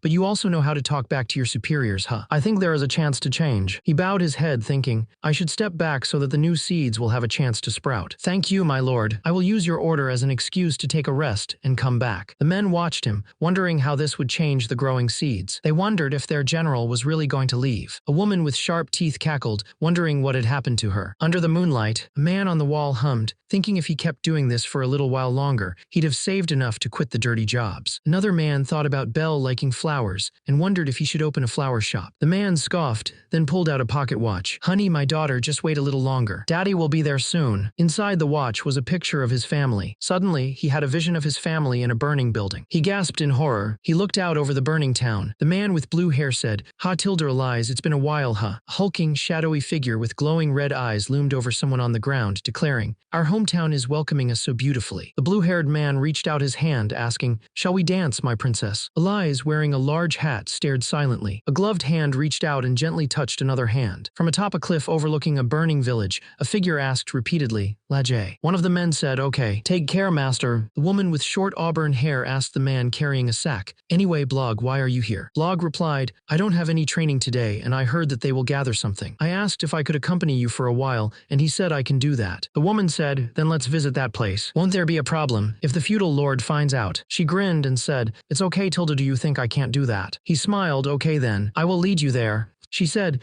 "Oh, Tilda, Blog's voice is strong now, don't you think so?" "Good, good." Another person in the crowd responded, "Haha, you think so?" The woman grinned, "I will let you marry me if you get a little braver." Blog looked nervous and said, "Aren't you like 60 or something already?" "I think that's too much. I'm in my 20s." The woman yelled, "Blog, run away. How dare you talk about age? Do you think you won't get older?" He jumped, ready to strike the slime. He asked if he hadn't hurt his arm recently, but he said he was fine. He said he was just kidding and that they should go, because Hansol Nim might teach them a new exercise. He agreed. Someone asked what they were doing with the slimes. 2 muscular men with pale skin were carrying slimes. One of them said that he was supposed to be back after accompanying her, and pointed out that Blog Nim and General Rion were there. One of the men with short brown hair said this somehow happened. A woman with short brown hair, her arm bandaged, reminded them that they hadn't answered her question yet, and asked them to please be so kind as to answer. One of the men explained that Hansol Nim said they needed slimes. A woman asked what they needed them for, since slimes couldn't even be be used as medicine. One of the men suggested that she come with them so she could see for herself. One of the men asked if she hadn't been told, then added that bodybuilders weren't good at explaining things. She said okay. A man with curly blue hair came running up to them. He called out to Hansol, asking if Rian was there too. Hansol said he just came by to see them before he left and was curious about what they were doing. The woman with short red hair asked what he was going to do with the slimes. The blue-haired man explained that he had been watching the students in the training ground and realized that bodybuilding and powerlifting weren't effective enough for them. He continued, saying that training them like an athletic trainer would be helpful, but they didn't have enough equipment, so he was making some himself. One of the muscular men asked if it was his turn. The woman wondered if he was making equipment with slimes, like a dummy that had to be sliced quickly. The blue-haired man said it was a little different from swordsmanship and told the guys to get a slime. He told them to first acquire a slime. He punched the slime, pulling out a ball. He explained that they could pull the ball out and it would regenerate in a few days. They would leave the ball out so it could regenerate. He said they would make a hole in the center of the slime without its regenerating ball. He added that slimes have excellent elasticity and contractility. He showed how to put their hands inside the slime before it contracted, extending it like this. Its shape stayed like that, and he presented the training band. Rian was told that there were a lot of exercises that could be done with it. He explained that their contractility differed depending on their color, so they labeled them and did lots of different exercises such as rehab, warming up, and many more. He thanked and apologized to Mr. Hansol. The woman with short hair said that she had been suspecting him. The woman with short hair said, "I thought you were acting like you were obsessed with training to get close to humans, but you were being completely honest with us." She continued, "I'm a failed educator who couldn't stop the Wordo Duchy from becoming a discriminating nation. That is why I'm just tolerating the feudal lord's nonsense. But you are different from me. I'm sure you can bring changes to this country." The blue-haired man said that it was his expertise, but not that kind of change. He asked if it was group physical training, saying it wasn't that either. He declared that this was the change he had been referring to. One of the men said that they didn't come because they lost the fight or anything, and wanted to hear what the monster instructor was going to teach first. Another man told him not to start with anything weird, like lying down on their stomach. A man asked Mr. Hansol if he could leave his kids with him. Meanwhile, a group of knights rode on horseback. One of the knights tried to calm his horse as it reared up. The knight ordered everyone to get off their horses. He explained that zombies were scary because a bite would turn you into one of them. He warned them to be careful to not let the horses get bitten and to take care of themselves. He yelled at the soldiers to charge. The commander warned his troops, "As you all know, the scary thing about zombies is that you will become a zombie just like them if they bite you. Our enemies are a bunch of undead monsters called zombies." He continued, "So be careful not to let your horses get bitten and take care of yourself too." The commander raised his sword and shouted, "Soldiers, charge!"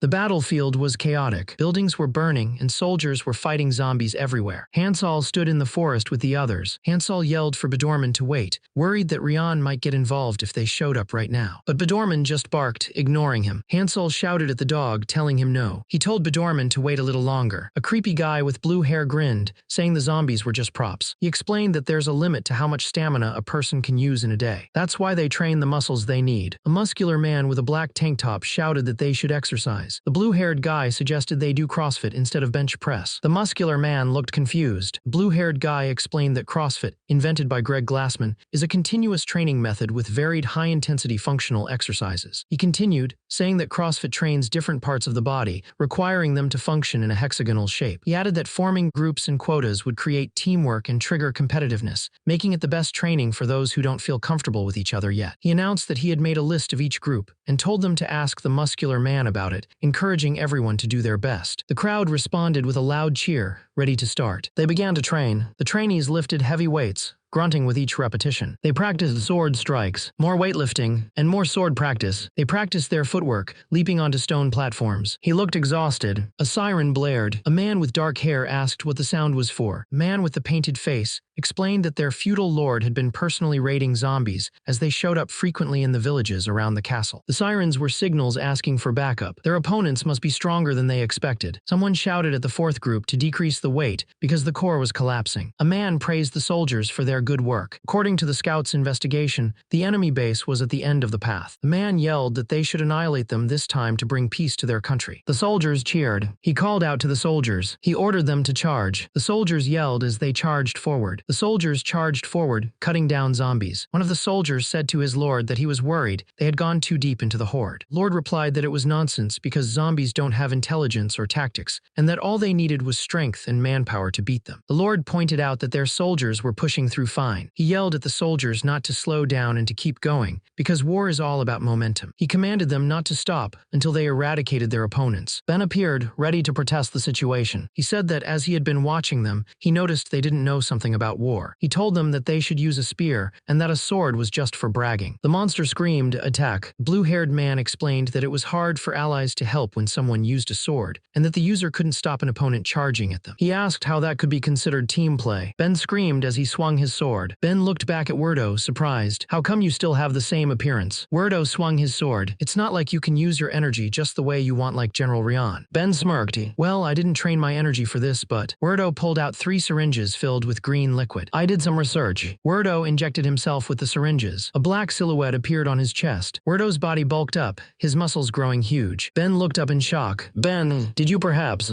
Ben saw a dark silhouette with glowing eyes looming over him. Ben stared up at Wordo, horrified. "Did you experiment on humans?" Wordo grinned, his teeth sharp and menacing. The man looked up, spotting a looming figure. "Ben, did you perhaps..." He was massive, a hulking brute with glowing eyes and a sinister grin. "Conduct experiments on humans." The man looked to the side and thought, "Looks like he isn't stable mentally." He looked back at the scene in front of him, thinking, "Before those guys come to distract me." He thought he had to kill Ben before anyone else showed up. He charged forward, determined to end it quickly. He moved with incredible speed. The cloaked man shouted, "Go back to hell, lost spirit." The blade struck, creating a massive explosion. What kind of speed and power was that? He was shocked. The first time he'd been caught in the middle of an explosion like that, he almost died. No, if he could just predict the path of his attacks. He activated his combat skill. He struck the monster, but the monster grabbed him. He shouted. The monster attacked. The man's hand trembled as he gripped his sword. He thought, "This is bad. He is too strong." He continued to think, even by using unorthodox methods, how is it even possible for him to get this strong? The monster grinned. "Is what you're thinking right?" The monster grinned, saying, "It's simple. It's called the development of civilization. Don't tell me you didn't know I was conscious." He continued, "You are ignoring everything else except the swordsmanship like an old man. That's why you are so weak." The monster sneered, "You don't develop at all, you idiot." The old man looked up at the monster, asking, "I'm sure you know the strength of General Rion, and still how can you say that?" "Rion..."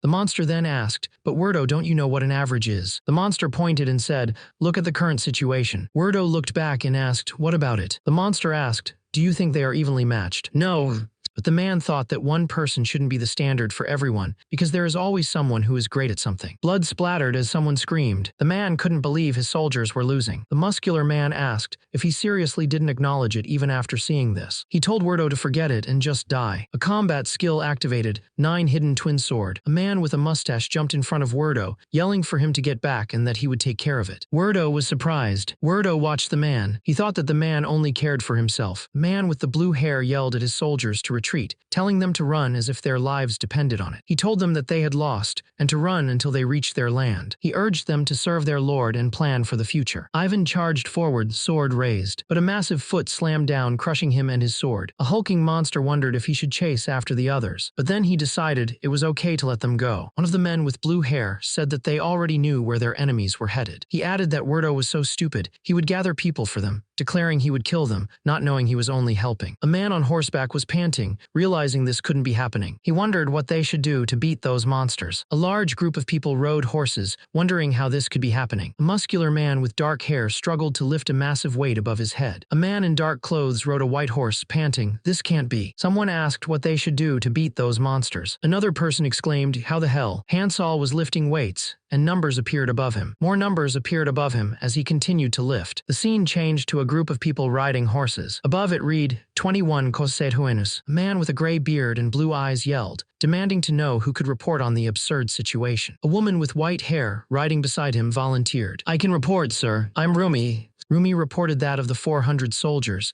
347 had died or become infected, 27 were injured, leaving only 26 capable of fighting. She continued, saying that there were 100 soldiers in the castle, but the rest were either injured or trainees. The man cursed, wondering how he could win a war with only 126 soldiers. Rumi suggested calling back General Rian. It would be too late to call her now, he said, wondering if she could even arrive in time. Rumi suggested asking for help from the monsters in the castle. She explained that their leader, Hansol, had fought General Rian on equal footing. Since they had fed them and let them sleep on their land, she thought they would help if asked. The man asked if they were going to fight monsters with monsters. He agreed and said they should go with that plan. 3 days later, a group of riders approached the training grounds. A man on horseback shouted, "Stop the training. All of you gather." A muscular man with dark hair looked confused. Another rider yelled, "What are you doing? Do as he says." The trainees stopped what they were doing and began to gather. A man on horseback asked Hansol if that was his name. Hansol confirmed it and asked if he was there for personal training. The man frowned, saying he was there to give them monsters an order and to stop with the personal training. He yelled that it was time for them lowly beings to repay their debts for letting them eat and sleep there. He ordered them to kill the zombie army that was getting closer to the castle. The muscular man looked at the monsters with a disgusted expression. "Tuzg, these monsters, can't they even understand me? Look at those stupid faces." He declared that he would give them a chance to die with honor, especially for Hansol, their leader. He would even grant him citizenship to his great nation. He asked if that wasn't the best condition and demanded that they show off that freaky thing they called a workout. He shouted, posing, "Front double biceps." Then he and the other gray figures began flexing their muscles. The knight on horseback asked, "What are you doing?" One of the men with blue hair replied, "This is called bodybuilding by working out." He continued, "And that's how you show off after bodybuilding." The knight shouted,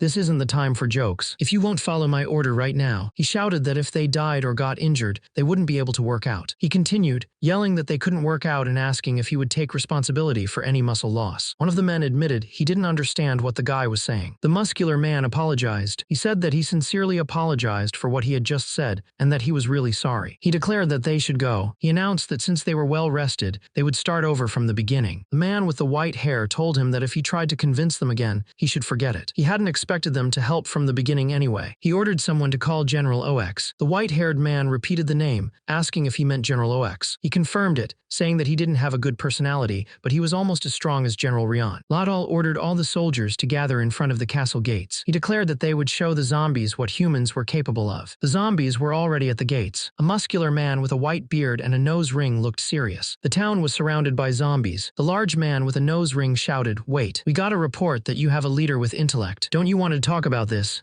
He saw Elias riding on the large zombie. A man with blue hair stood on the castle wall and said, "It's so annoying to come forward. What is it that you want to talk about?" A muscular man with a white beard yelled, "You have a bigger army, but we are all trained soldiers, so it won't be easy to climb over this castle wall." The blue-haired man proposed, "Why don't I, the representative of this country, and the representative from you monsters come out forward and fight to decide who wins this war?" The muscular man grinned and said, "That's interesting. I will take that deal." The muscular man said, "So you will." The giant landed with a heavy thud. He glared at the group. "Who among you will come forward?" Looking up at the giant, the hooded man groaned. The giant yelled, "No one would." The giant, a hulking brute with white hair and a menacing glare, bellowed, "Who among you will come forward?" The hooded figure grunted. The large, muscular man with the white fur trim looked down at his opponent. "You have good body size," he said. He pointed a thick finger. "Let's see if you have good skills too." The smaller man yelled, "I'm sorry." The large man moved with incredible speed, slamming his fist down. He grinned, quite sturdy. The undead monster was pummeled repeatedly, but it managed to stab the white-haired man in the neck. The man dodged the attack, saying, "Good thing I dodged that." He then asked the monster, "How was your body made? I have never seen an undead like you." The monster sensed danger and realized the man was strong. He dashed forward, but the man shouted, "No, no. This will only end after one of us dies." The monster reached out, thinking almost, "There."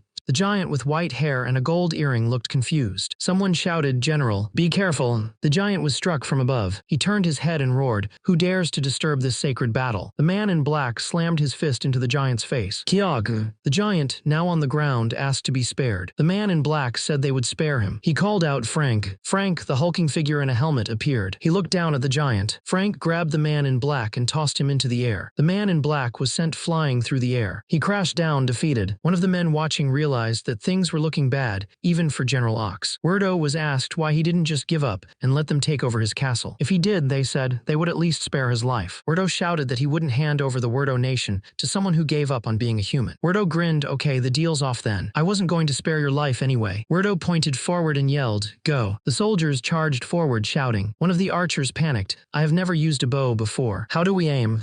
The man with the bandage over his eyes cursed. A woman with silver hair asked the bearded man what they should do. The silver-haired woman looked confused. The bearded man shouted that he didn't know either. Werdo ran as fast as he could. Voices echoed, calling him a coward. They said only cowards run away. A woman with a ponytail said she was worried their young master got scared too easily. A boy with glasses said he didn't know why they were making fun of Werdo. He said running away was Werdo's good trait, and their safety was guaranteed if they followed him. One of the people Werdo was with was being held, crying out for help. Werdo yelled for everyone to stop. He admitted he didn't want to run away either, and that he wanted to be responsible. He said that even a cowardly leader who couldn't take responsibility still wanted to keep the people important to him safe. He shouted that he wanted to keep them safe. He shouted that he wanted to keep his people, his soldiers, and his country safe, even if it meant being killed 1,000,000 times. The man fell to his knees, begging. He pleaded, choking back sobs. He said that he didn't need his life. A muscular man with brown hair was surrounded by a group of gray, expressionless figures. A muscular man with blue hair stepped forward, saying, Hansalnim, we would also like to participate. Another man glared at him, shouting, watch it, newbie. A group of pale, muscular figures stood silently. Someone with spiky hair said, people with less than 400 kg in their big three should stay out of this. An older man with a beard looked down on them, thinking, I'm sure they are just a bunch of idiots. The trainees ran, their muscles bulging. They counted their laps as they ran through the straight path to the gate. Since it was an emergency, they would use interval training. One of the trainees shouted, yes, sir. They continued to count. He told them to keep running really fast for 1 minute and 30 seconds. They answered, yes, sir. The monsters were struggling to keep up. One of the monsters thought they were so fast. A woman screamed for her mom as monsters approached. They pressed forward. A man counted 16, 17. The boy looked up at his mom. Mom, can I be that strong if I learn swordsmanship? His mother replied, son, that's not swordsmanship. The man continued to lead the group forward. As they approached the tower, a skill activated, Hawkeye level 3. The muscular man with the dark hair looked at the approaching figures. Are they zombies? Why are they running at us saying some rubbish? Looks like they need some water. The man leading the group hesitated. About that.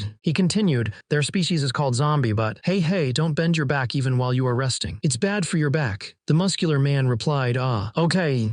The leader explained, they have no intelligence. They're solely driven by hunger. Just think of them as a moving corpse. The muscular man looked at the zombies. Fortunately, I won't feel bad for them. The bald man asked Hansel what he was going to do. Hansel looked at the zombies coming through the gate. He suggested pushing them all out with his chest muscles. Hansel asked what was wrong, but the bald man assured him it was a great plan. Hansel laughed and asked if he could at least lead the team. Hansel laughed, and the leader agreed to let him lead the team, saying, sure, do as you wish. The leader grinned, showing his teeth, and said, is that so? He commanded, all of you spread. Groups 1 and 2 spread around the village and guard the villagers. He continued, Group 3 and 4 climb up the castle. Human soldiers fight them. The leader then ordered, Group 5 help Hanselnim to push the zombies outside the castle. Suddenly Hansel cried out help. Someone shouted to block the gate. He continued that even though Hansel was blocking the gate, the village would be in danger if they slipped in. So they needed to block the gate. A soldier yelled that the gate was already broken and there was nothing to block the entrance with, making it impossible. He stepped forward, declaring he knew this would happen. He announced he'd brought something with him,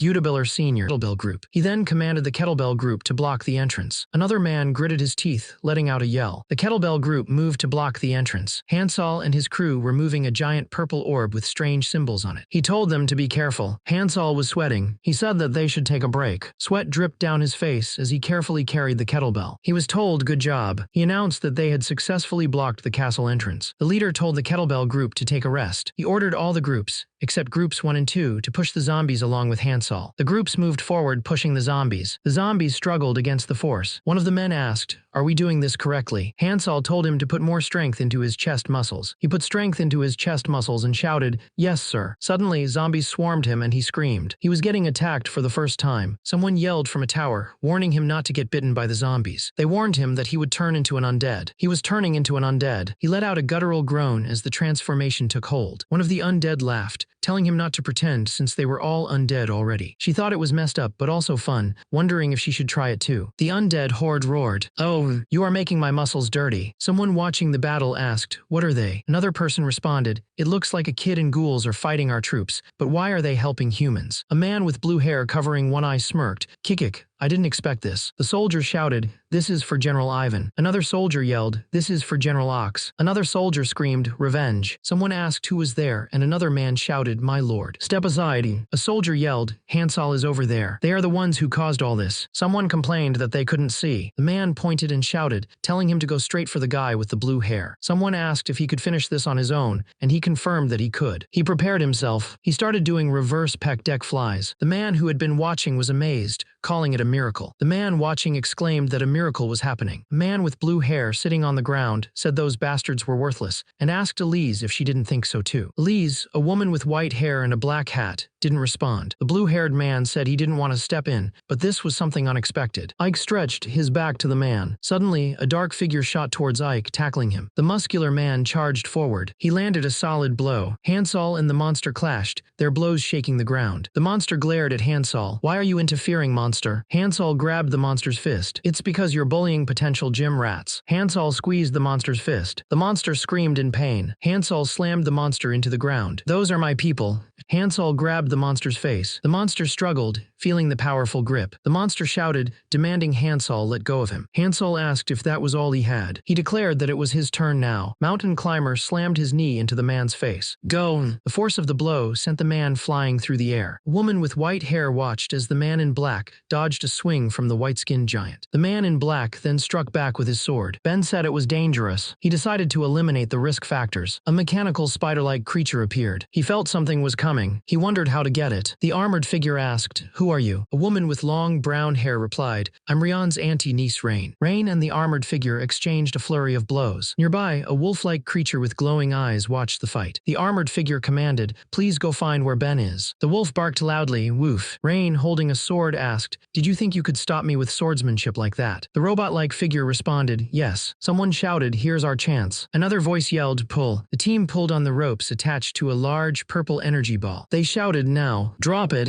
The purple energy ball fell towards the ground. Heavy Blunt 1/10. Heavy Blunt X10. The energy ball hit the ground, creating a massive explosion. A large man yelled at the others to go and gather more. The large man ordered Group 1 to check the village for any remaining zombies. He then told Group 2 to guard the empty pot at the front gate, saying the gate would be repaired. Hansol, the half-monster, was strong, but the one leading the war was the monster Gulord. Gulord was a powerful being, and it felt like watching a war unfold from above. An older man recalled hearing from his grandfather about a legendary monster that sided with humans. The hero of the Fourth Pandemonium War came to mind. Suddenly, the ground shook. Something huge was rising from below. It was a giant head covered in spikes. He slammed his fist into the giant, spiked head. He thought to use the outer radiate muscle. The man looked like a lunatic as he strained to pull the head off. He wondered what the fuck he was doing, realizing he couldn't take it off. The black dog barked. The dog used Bone Aid. Bone Aid is a mix of wind magic and necromancy. It's a highly technical skill, almost as strong as steel. It can easily blow up a person's head if they aren't wearing a helmet. And this Bone Aid attack, an acupressure massage. The dog called out, "Nazu, Bedorman." The man grimaced in pain. "It's because I'm in pain." He laughed. "I wasn't going to use this method." He glared, thinking, "So, everything that's about to happen, you brought this on yourself." He thought, no matter how much strength he has, he won't be able to loosen my grip. He clenched his fist. Ready to strike. He knew what his opponent was thinking. Everything that's going to happen from now on is on him. No matter how strong he gets, he can't surpass his grip strength, or so he thought. Is what he was thinking. His sternocleidomastoid muscle is 26. He thought it was so thick that he couldn't hold on to it. He was there for the first time. He had one. He laughed. "You can't even see my movements with your eyes, right?" The man was sent flying. He focused on his muscles' contractility. Skeletal muscles now had the fiber characteristics he wanted. Red muscles obtain and store oxygen, but he wondered why the man had to stick his nose in other people's business just to die in the end. He struck a pose, flexing his abdominal muscles. This would help his muscles get tired more slowly. He struck another pose, this time with a back lat spread. But unlike the red muscles, white muscles have a low level of myoglobin and get tired. He wondered why it felt like the man wasn't taking any damage. Contractility is, if it doesn't work, then I just have to attack stronger. Kyagu. To endure my opponent's attack, he started posing and flexing his side chest. In short,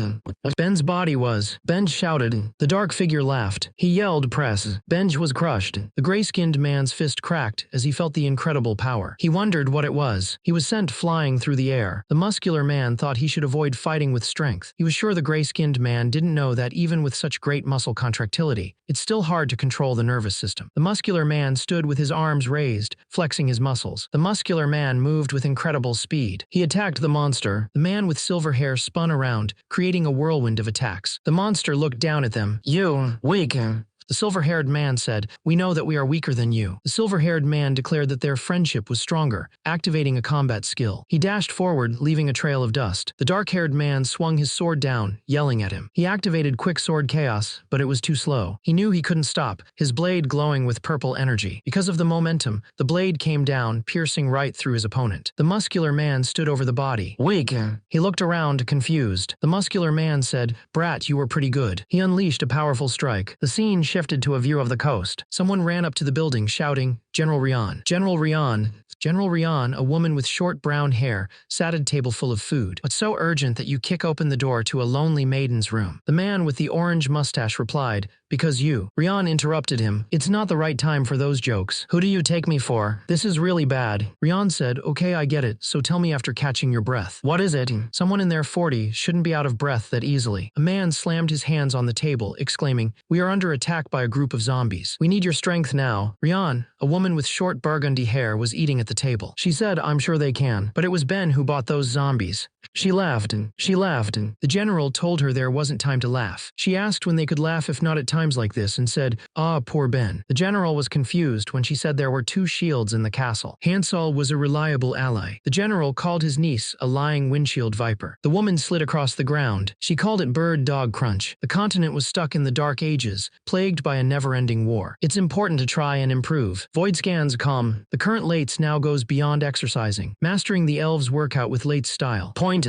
She balanced on the sword. She began the blast stroke exercise. Level 27. He thought she wouldn't be able to avoid him midair. He was proceeding to terminate the enemy. She yelled, "Roll back." He heard her yell, "Roll up." She moved with incredible speed. Then she flexed. The woman with long red hair stood tall and said, "You can't defeat me." He responded, "I'm not finished yet." She started to circle him. The woman with the red hair said he should try the spin he did before. He said he didn't take advice from the enemy. She told him that he should. The woman said his sword was somewhat similar to her aunt's. She added that compared to her aunt's, his was just a drop in the bucket. The woman with long dark red hair and yellow eyes smiled, wondering if it was nothing at all. Another woman with short dark red hair sitting on a bench thought someone was talking about her. Suddenly, multiple white blades shot out towards a figure in the distance. The figure was struck by the blades. Coot used his skill. Coot said he thought his opponent was losing his balance. Coot went in for the final strike, yelling that he would end it now. He used hyperextension. The attack landed, and Xlolet cried out as he was sent flying. Coot was exhausted. Suddenly, a dark figure appeared. Karen wondered why he didn't get tired or take any damage. She questioned what his real form was. She shouted, demanding to know when the monster would fall. Rian declared that was his line, stating the drug was made for him. Rian screamed, "I need to work out more." He felt the side effects kicking in. He needed to hurry and take the neutralizer. Someone asked him what kind of drugs he was using to change his body this time. The blob-like creature groaned. The blob-like creature yelled. The muscular man wondered if it was a nutritional imbalance, or maybe even gout, but then realized it wasn't. The creature thought he needed to take the shot. He wondered why he was even fighting that monster. The creature suggested that they stop fighting. The creature suddenly said that fighting was a waste of life. He continued, saying that he didn't want to fight in such a beautiful world. The muscular man pointed out that the creature started the fight. The man's face turned angry as he asked if the creature knew how many people couldn't exercise because of him. The creature, looking scared, begged him not to make a scary face. He then said he just wanted to save Elize. Elize? Yeah, Elize, but she's dead. Did I come here to take revenge on her? The drug coursed through his veins. This drug is so painful and it's fucking my head up. He almost forgave her for a second, he admitted. The drug took full effect, transforming him into a grotesque monster. His red eye stared intensely. His eye turned back to normal. His eye dulled. Everything went white. His helmet and gear shattered as he fell. His eye widened in shock. His vision blurred as he fell backwards. He saw a strange helmet and other objects floating above him. 32 years ago in Werdo country, someone was training. A man with short blue hair and glasses watched him train, holding a book. Ben, the 17-year-old with short blue hair and glasses, asked Werdo why their people didn't have much mana. Werdo, also 17, replied, asking if he had to know that. Ben told him not to say that and just listen, reminding him that he was the next successor of the country. Werdo continued to train, hitting a dummy with a stick. He knew Ben would tell him anyway, even if he didn't listen. He told him to let him hear it. Ben explained that mana was different from physical strength. It was very delicate, so the more emotional you were, the smoother your mana flow became. That was the essence of magic. He explained that in their country they were tied down by their own rules and were too self-conscious, which suppressed their emotions. He continued, saying they couldn't have that much mana and couldn't enlarge the mana's container. Mana didn't need to be raised, and it was the same as magic, the curse of the wizards. Their original power, physical strength, was the spirit and identity of their people. Ben, with his glasses and a book in hand, told him he sounded as lame as a politician and was pushing his luck. The other man suggested that Ben drop his useless magic research and spar a little. Ben smiled and agreed, saying they should do some warm-up. The wooden swords clashed together. The man swung his sword down. He spotted an opening and thought, "It's the gap." He shouted as he swung his sword. The man cried out as he was hit and fell to the ground. The shirtless man stood over him, panting. That's 123 to 43. The shirtless man stood with his student, Ben, who wore glasses. "Ben, you always lack endurance. You have talent, but what is this?" 7-1 by 24-1, 5. A woman with long brown hair, Master Rian, arrived. Ben said, "I don't enjoy swordsmanship, Master." Rian said, "It's because you haven't reached that enjoyment level yet." Rian pointed at the shirtless man. "Look at Werdo. Look how much fun he's having." Werdo thought, "I am not." The guy with glasses said that Werdo didn't have a talent for fighting. The shirtless man asked him what he just said, demanding to know who he was talking about. A woman with dark hair and a ponytail said that he had forgotten to introduce them. She introduced her special student, Elise, a woman with white hair and a braid, holding a staff. Elise smiled and said that she didn't think they would win, even if they both attacked at the same time. The shirtless man yelled at her, calling her a mere woman. Elise, with her silver hair, wouldn't let that slide. She swung her axe, yelling, "Did you just say a mere woman?" The shirtless man laughed, but he was clearly shaken. The man with glasses lying on the ground said, "She's so strong. Starting today, we don't own this word." "Yeah."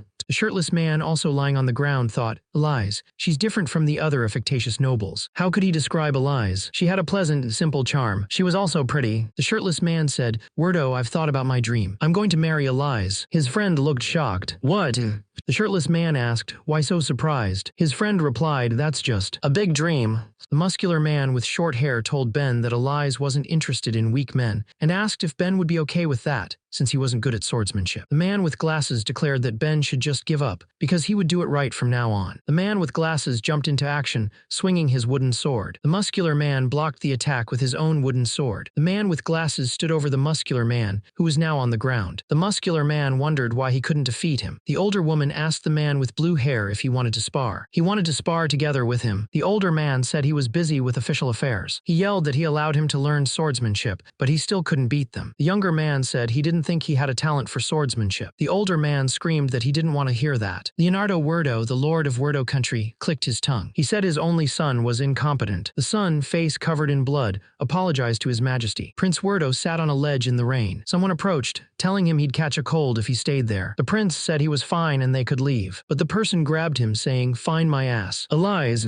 She grabbed him, saying, "Find my ass." Elise, how can anyone be fine with such a sad face? You don't know how to enjoy your life. So follow me, young prince. He wondered how this woman could be so happy. He thought it couldn't have been Ben. He couldn't believe it. He was now at the training grounds. He overheard some people talking. They said that Ben confessed to Elise, but she dumped him, so they weren't dating. Someone else was surprised that Ben got dumped. He thought about Elise, then he started running. He shouted that he liked Elise. He continued running, saying he liked her even with his father's oppression. He wished he only had her by his side. He looked up. It was his father, tears in his eyes. The previous day, a man with teal hair asked Elise why she rejected him. He reminded her that she said she liked guys stronger than her, so he trained hard. He admitted he didn't have a good win rate, but he still won sometimes. Elise, with white hair, told him not to be like that and to try to consider. Elise stood with her hands up, mana surrounding her. She explained that she was born with a body full of mana, and if there was too much, it could break her body, so she had to release it sometimes. She was glowing with mana. She was brave enough to turn someone she liked into an accomplice, and giggled. She hugged him. He asked what she was doing, warning her that the mana would overflow if she kept going. He told her that he was the only magic scholar of the Werdo Ben. He said that only he could solve her problem. A blinding light filled the room. A man peeked through a doorway, tears streaming down his face. He watched a woman in a blue dress. A man with glasses smiled, holding a dog with a woman. A man leaned against a tree, watching a woman engulfed in blue flames. A man with blue hair and glasses walked with a woman who had white hair, a dog trotting happily beside them. A man was on his knees, sobbing, reaching out to someone. The white-haired woman smiled gently. The woman turned her head, blood dripping from her face. The man with glasses rushed to her side, worry etched on his face. "Elise,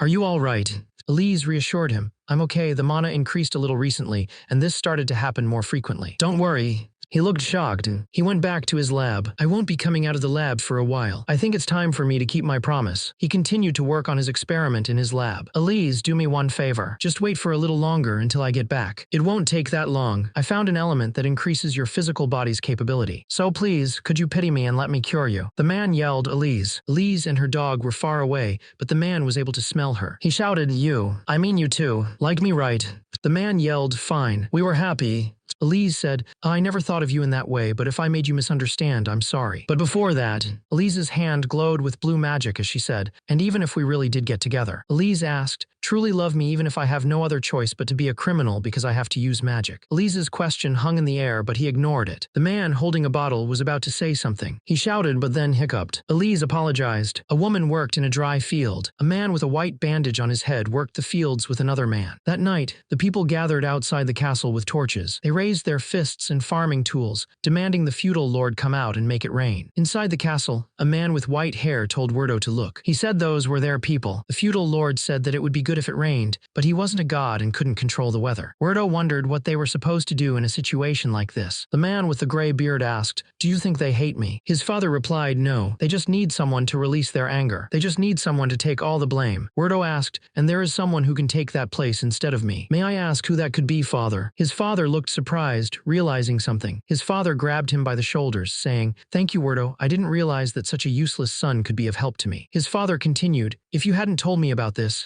I would have never found out that there was a witch in this land. The father slapped his son hard across the face. He wondered about his own feelings. The father yelled, telling the guards to throw his son into prison. Someone was climbing the castle wall. The son apologized to his father, even if he couldn't have her to himself. The guards found the woman. Found you, they shouted. She screamed, Werdo, help me.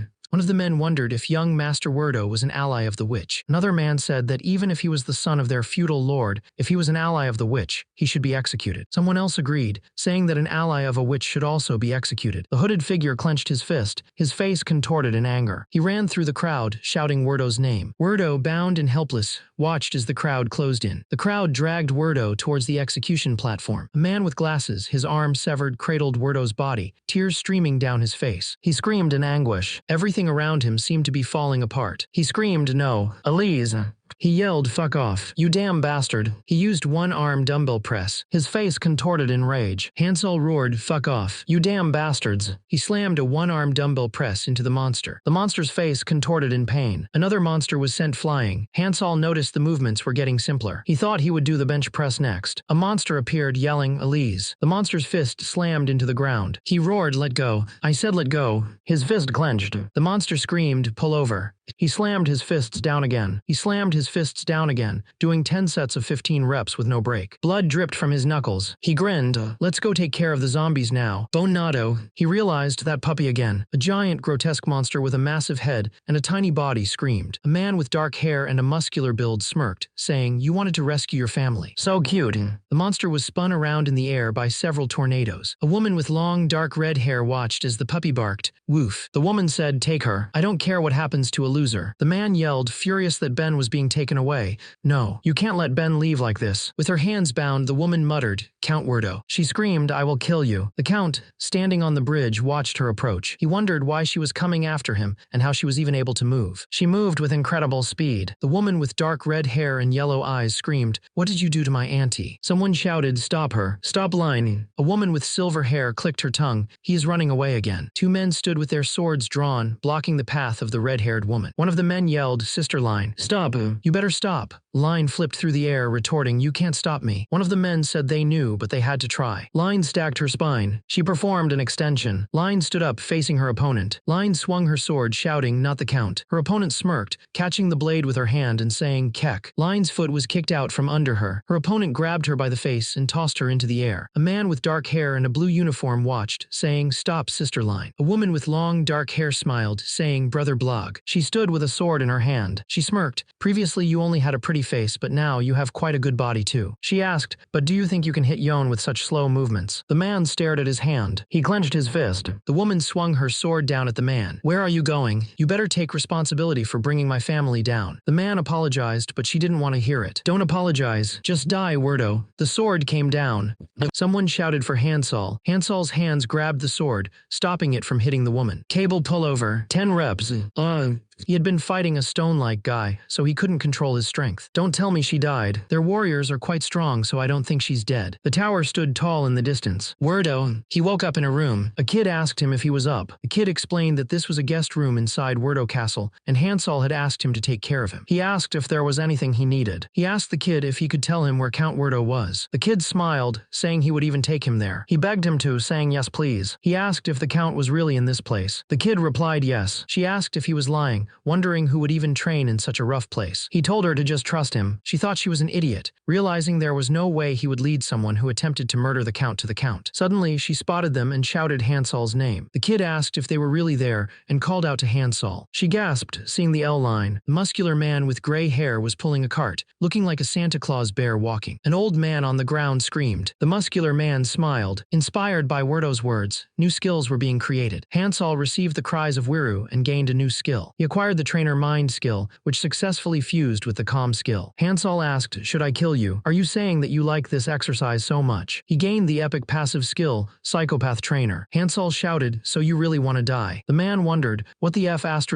K is he saying? A man yelled about the rain. A woman smiled serenely. A group of men pulled carts while shouting. They arrived at a large castle. Inside the castle, people sat around a large table. A man said, it seems like everyone is here, let's proceed with the meeting. The meeting started with the first agenda. Ben's invasion had killed important people in the country. Next, he said that he had summoned General Rian, who was in exile for refusing national power. But she refused to return, saying she had work to do. He asked what they should do about this issue. Then he suggested giving the title of Hero of the War, handed to Prince Laper, and asked for everyone's opinion. Two men agreed that it was a good idea. Moving on to the second agenda, he said that people who watched Hansol's actions had begun to come to the training ground to learn bodybuilding. He announced that they had created a new unit called the Bodybuilding Sword Unit. He added that they had a temporary bodybuilder as the coach for the unit's training, asking how that sounded. Someone replied, telling him to please be careful. He said that was perfect and that it was good news. He thanked General Hansol for his cooperation in strengthening the country's defenses. Hansol held up his hand and told him to hold up. The man asked if something was bothering Hansol. Hansol asked what he meant. Suddenly, Hansol kicked the man hard. He thought he had a bad feeling about this. Hansol was ready to fight. Someone nervously said to put the weapons away, warning that Hansol would get even angrier. Another man asked if they wanted to get beaten up together. One of the men sadly wondered why it was always him. The Count declared that they would keep the meeting short and simple, ordering them to pack up the agendas and make it quick. One of the men excitedly responded that it was nice, Count Nim. The man with the mustache announced that the third agenda was about warrior Rain. He read from the scroll that Rain was suspected of attacking the highest Count, but due to the country's situation and the Count's leniency, he had held off the sentence. He then ordered that Rain be banished from the country as her punishment. The Count said to Rain that he knew she didn't favor him. He added that if she didn't like his decision, he would give her the right to kill him. The men were shocked. He said it would be better to kill him. He declared that a coward like him didn't deserve to be a leader and offered them the right to judge his sins. Another man asked if he wanted to get rid of all his work to focus on exercising. He said that was a great idea, but then told them to wait. One of the men wondered if he should take the opportunity since he was leaving the country to them. Another man thought the Count wasn't worthy of the throne anymore because he'd weakened a lot. He didn't expect it to be this easy to be a feudal lord. A man with curly hair and a white shirt said he didn't really know how good he was for the country, but he was so moved. The muscular man replied that was the spirit, and if anyone wanted to become a feudal lord, he'd give them a hand to improve their stamina. One of the men thanked his mother for sparing him the life of the Count Wordo, saying he was overjoyed with his current position, and that the Count was the one and only best fit for the position. Someone shouted to proceed to the next agenda. The meeting continued. A woman with long, dark red hair spoke up. The problem is that Behemoth's existence remains unknown. I'm close with the spirits. She continued, I lived with the elves when I learned lates, so I'm able to talk to the spirits. A muscular man with blue hair clasped her hand and said, well done. Please guide me to Behemoth. The woman responded, that's not hard to do, but in return can you help me with my revenge? The man said, me. I'll let you kill me so. No, I'm not talking about you. It's not too late.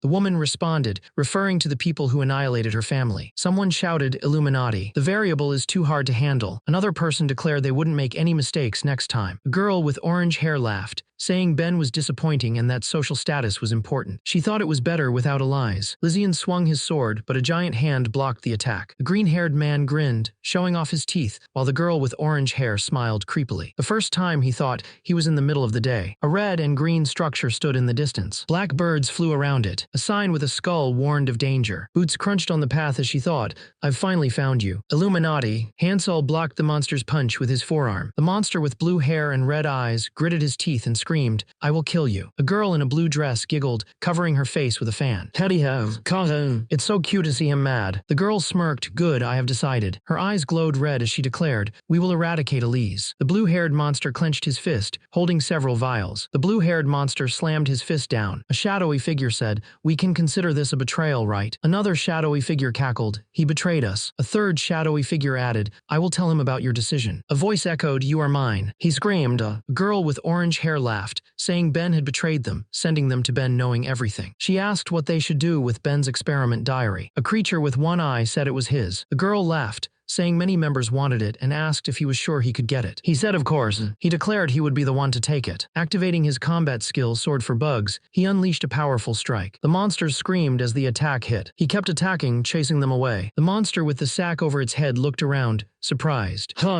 He noticed the weeds around him. There are so many weeds. Suddenly, the monster transformed into a large green creature with a scythe, laughing maniacally. The monster unleashed its power, a dark green energy spreading out with the song of the rotten forest. The dark energy surged towards the hero. The forest was filled with the monster's ominous energy. He had a combat skill, Rottenwood Symphony. He said, "You know, in our country, we take out all the weeds on the grave to pay respect to our ancestors. It's boring, right? It's an old culture, but we still continue to do so." He continued, "But you know I'm too old-minded." He finished saying that he had to follow the tradition. Suddenly, the green, ghostly figure attacked him. The man grunted as the figure hit him. A man with gray hair and a beard was cutting weeds with a knife. The man with the gray hair and beard said not to cut the grass because the spirits didn't like it. He was cutting it to make way for Hansol. He said he was okay and told the others to follow him with walking lunges. They agreed. One of them, a young man with blue hair, asked if they were going the right way because he felt like they had been going in circles. A woman with long, dark red hair told him to wait, saying the pathway of spirits was different from the ordinary pathway. The woman realized they had arrived and said it was soft enough to do jumping squats nicely. The blue-haired man announced that they would do jumping squats 20 times and told them to start. They agreed, breathing heavily. The blue-haired man started counting. 1, 2, 3, 4, 5.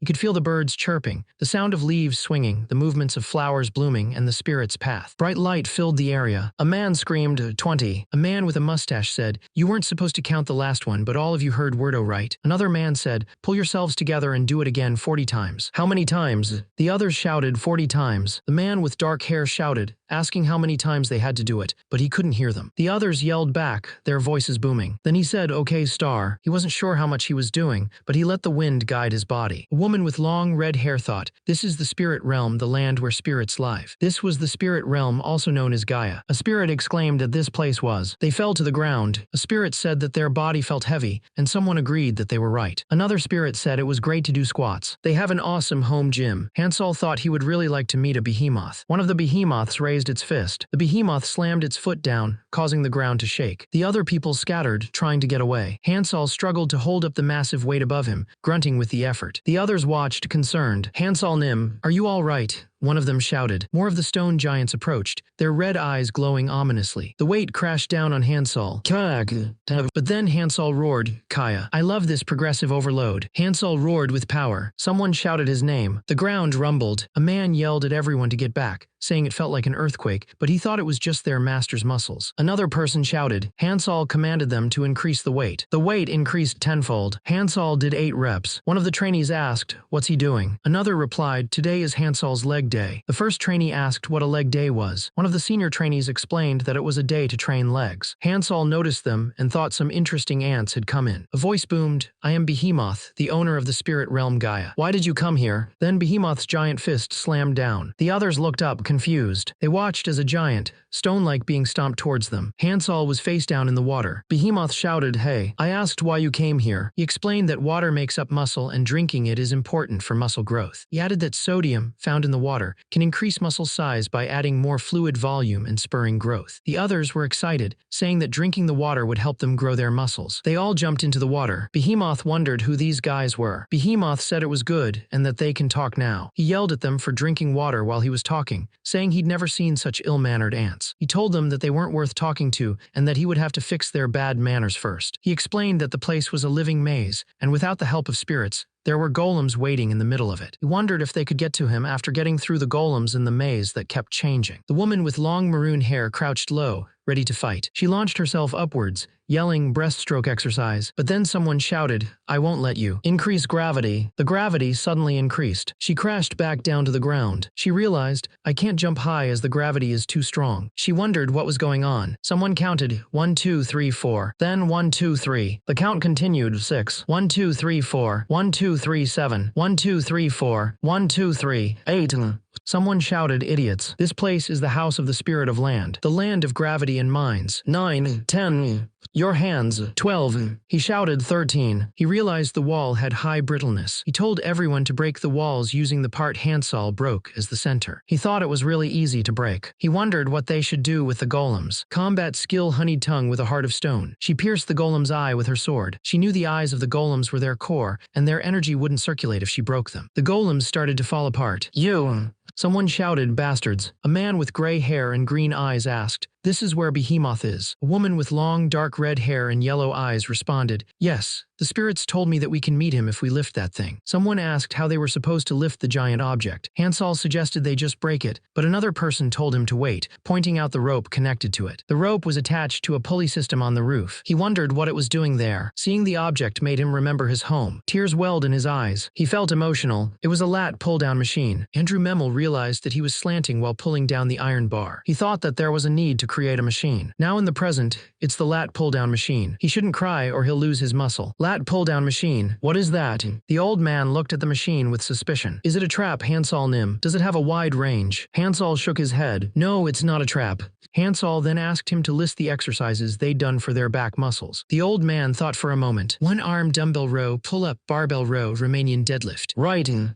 Hansol used the lat pull-down machine. Don't have partners in the gym. He continued, and for those people to train to do pull-ups as you did, they need to use. He continued, explaining that the lat pull-down was similar to a pull-up because of the posture, and you could control the weight. But it might not be easy. He said that a wide range of people, from beginners to experts, loved this back exercise because it specifically targeted the subscapularis and latissimus dorsi muscles. If you lost focus, you would make muscle, muscle, muscle. He explained the first step to the lat pull-down was adjusting the device. He continued, saying to adjust the height of the pads so your body didn't get lifted off the seat. Second, hold the bar slightly wider than your shoulder length. He continued, saying to adjust the height of the pads so your body didn't get lifted off the seat. Second, hold the bar slightly wider than your shoulder length. Third, put strength on your core and pull the bar with the latissimus dorsi and not the arms. Fourth, be careful not to bend your spine backward too much. He told him that it looked a little heavy for him, so he could try it next time, but for now he could stay back. He agreed and said yes, sir, and that he would enjoy his exercise. He shouted high up. Then the gate opened. Someone asked if it was okay for Hansol Nim to exercise his back when today was leg day. Someone pointed out that Hansol Nim had different stamina than them. Another person wondered how Hansol Nim would catch up to them after he was done. Someone stuttered, unsure how to respond. Hansol Nim shouted that he was on his 8th set. He said he was done and that it was stimulating his muscles like crazy. Hansol Nim then used heavy blunt 1/10. One of the hamster workers announced it was done and told Hansol to come in. Another urged him to hurry. The hamsters told each other that the weight they could lift had increased a lot. A large object was being lowered. The hamster workers started running in their wheels. The hamster workers started running faster and faster in their wheels. The furnaces roared with intense heat. A woman with long red hair and star-shaped pupils gushed. So cute. She reached out to touch a muscular man's arm, saying, I want to touch it. I think it will be really soft. Wait. Before you apply for the gym, you should have a consultation with the employee or the owner. You can't just start touching because you want to exercise. I agree that people can't just start touching. A small, round creature appeared and announced, I am Behemoth, the spirit king of Gaia. The bald man with one eye stared at Behemoth and thought, he's just as fat as I am. That's Behemoth. Behemoth shouted. Behemoth declared, I will punish you right. A voice apologized, saying it couldn't help but watch from behind because it was too funny. The voice continued, this baby's name is Lana, a highest class spirit of Gaia. The cat-like spirit said, and I'm the real Behemoth. Behemoth added, these babies who work here are also all high-class spirits, so don't treat them like an animal. He looked at the hamster, dog, and cat spirits. Behemoth asked, we've already verified your strength with the trial given by Lena, so what brings you here? The muscular man asked Behemoth if he could make him some fitness equipment. Behemoth responded that with enough time and materials, he could make anything, including training machines. The man with the dark beard told Hansol that he shouldn't make a deal like that. A man in a cloak appeared. introducing himself as Count Wordo Coward, the landlord of the Wordo Kingdom. He bowed, calling Behemoth a noble spirit king. Behemoth observed that the man was well-mannered and seemed interested in payment. The man said that the spirits didn't need anything from their world, so they would take something else instead of wealth. He added that they would gladly give whatever the spirits wanted. Behemoth responded, "Is that so?" Crows cawed in the distance. A sign with a skull warned of danger. Behemoth said that if the man killed the eel and purified the land, he would help him. Someone asked if there was someone who could guide them, and Behemoth replied that there was. Behemoth said that until now, they had only been sending middle-class spirits, but now they wanted to find out what was going on properly. Behemoth decided to send the highest-class spirit, Lena, with them. The little spirit protested, saying that he had to manage the place. Behemoth yelled at him, asking if he thought he didn't know that he'd only been eating and sleeping all day. He ordered him to go with them. A woman with the short, dark red hair and determined eyes ran through the forest. "Seems like I poked a beehive," she thought. She looked ahead and saw a large group of shadowy figures waiting for her. "I didn't expect this many would wait for me." A woman with short, dark red hair, wearing a dark top and pants, realized she'd poked a beehive. She didn't expect so many to be waiting for her. Suddenly, a group of monsters attacked, including one holding a green skull. One of them yelled, "Oculus." She thought about how ecosystems are complicated. She wondered if they knew that there were some animals. He wondered who wasn't afraid of bees and enjoyed honey. He attacked. His enemies screamed as they were cut down. One of the hooded figures yelled, "Rion." Lizo used his combat skill, Forest of Swords. The man in the red hood looked shocked. "What is this?"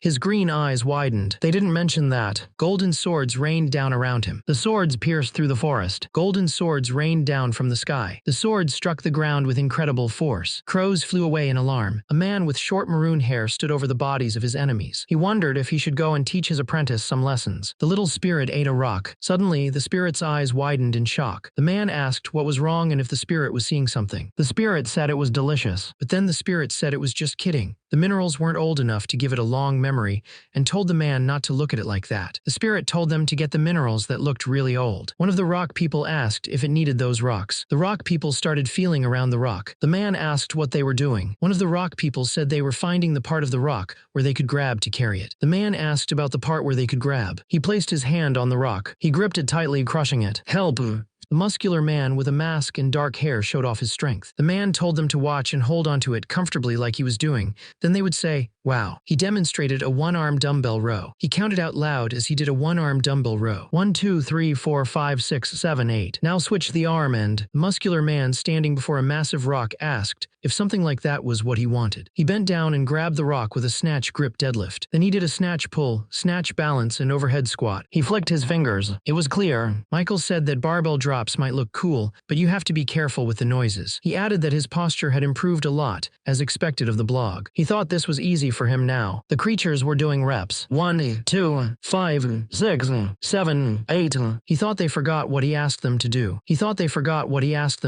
Suddenly, the dog could see. The Oculus said they thought highly of Mr. Cork's ability, but they were spending a lot of funds to make the core. The cup fell, spilling its contents. The man with bird-like feet shouted, "You damned fucking toad. How dare you use poison when making a deal?" Toad Cork, smoking a cigar, responded, "What do you mean poison? It's named whiskey." Toad Cork continued, "There is nothing better than the alcohol that was gifted to us by God." Toad. The man said, "I'm sure you are well aware that he will give you the position of being the owner of this place if you just simply join the Oculus." The man stood above Toad Cork, holding two swords. Toad Cork looked dazed. He insisted he wasn't a reptile but an amphibian. He was fine joining the Oculus, but not with the conditions. Suddenly, he was ambushed and forced to drink something. A figure with glowing red eyes grinned. "Now you look like someone who's ready to make some deals." A large mouth with a cigar hanging out of it said, "Now, my friend, we have a lot of alcohol, Toad. So let's start talking now." Toad. A white fluffy creature with big eyes shouted, "Found it."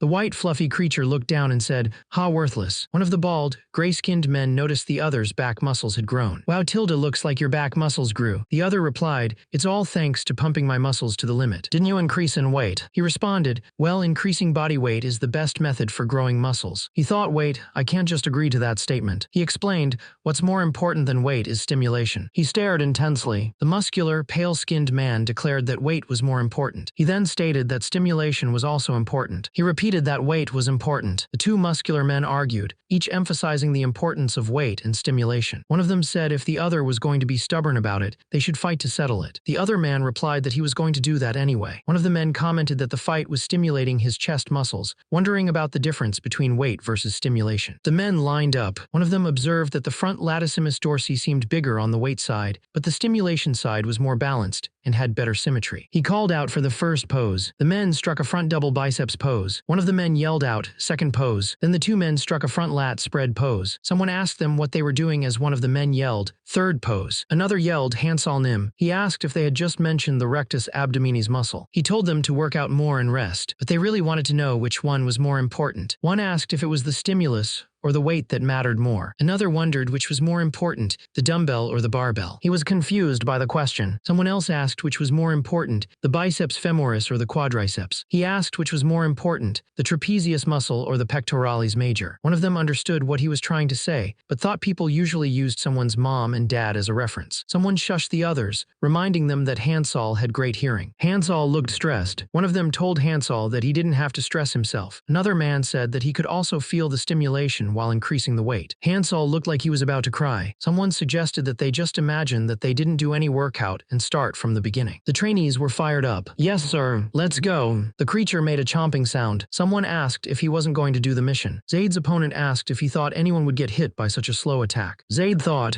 he was getting close to the right spot. Then he saw it. He found a slime. Zaid yelled as he came crashing down on the slime. Zaid yelled, "Cross." A toad on a tree branch looked down and wondered who Zaid was. The toad apologized, saying he needed the slime to make alcohol and hadn't known someone else wanted it. The toad asked why a human would need slime, especially since Zaid wasn't a magician. Zaid explained that he wanted to use it to get stronger. The toad said that Zaid should have said so from the start, because their boss was great at making people stronger. Zaid looked up and asked if the toad was serious. The toad grinned and said they should go see him, because he would introduce Zaid. Zaid said he already had a master. The toad was shocked. The toad, surrounded by other toads, started drinking heavily. He burped and said it was his first time drinking. Drunk, Zaid asked when he could get strong. The frog-like man in the suit said Zaid was getting stronger. At drinking, he was getting stronger at drinks. The frogman repeated, calling him Toad. Zaid slurred that he couldn't. The frogman said that their alcohol was very expensive. Hansol felt thirsty. He wondered where he was. His head hurt. He tried to get up, but the green liquid surrounding him was too viscous and elastic. Someone laughed and said not to waste his energy. The lizardman boss grinned, saying this place was the toad's food storage, filled with toad poison, and they couldn't escape on their own. The man yelled at the lizardman boss not to ignore him. The lizardman boss chuckled, finding it weird that he was getting angry when he was going to die soon anyway. The man asked why they didn't just kill them right away. The lizardman boss explained that it was to make a dungeon. The man repeated, confused, dungeon. A dungeon,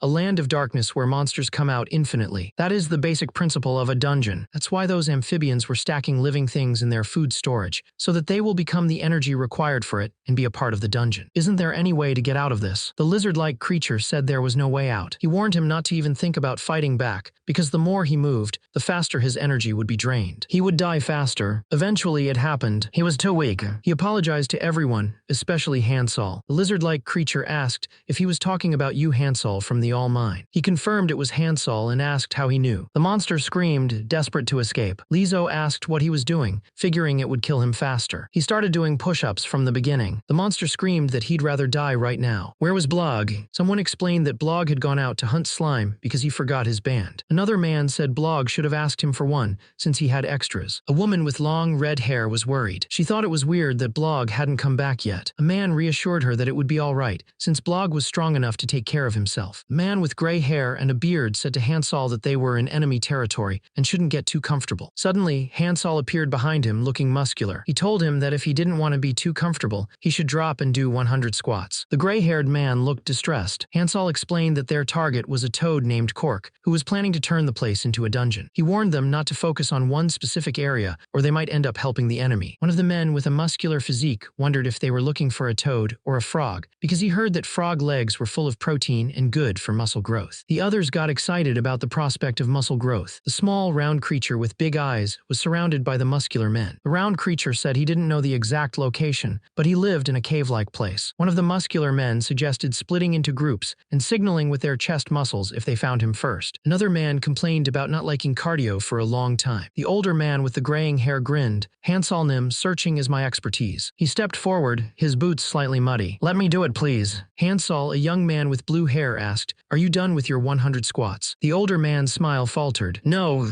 Hansol told him, then finish it first. The older man, tears welling in his eyes, replied, okay. A toad wearing a hat and suit sang as he dragged a large sack through a cave. The toad pulled the sack towards a large jar with other toads nearby. A toad in a suit said, Toad. Yes, sir. He pointed to a container filled with a galaxy inside and said, get inside. Another toad, also wearing a suit and hat, said, you will soon be meeting a lot of friends. He added that he should grow as good nutrient to the dungeon. The lizard monster thought, it's here, the Reaper of Death. Nearby, small worm-like creatures wriggled. Want more content right now? Check out Dungeon Crawler Carl for completely free on Amazon. It's the highest-rated audiobook with over 135 hours of pure dungeon chaos. Grab the first book completely free with the Amazon link in the description.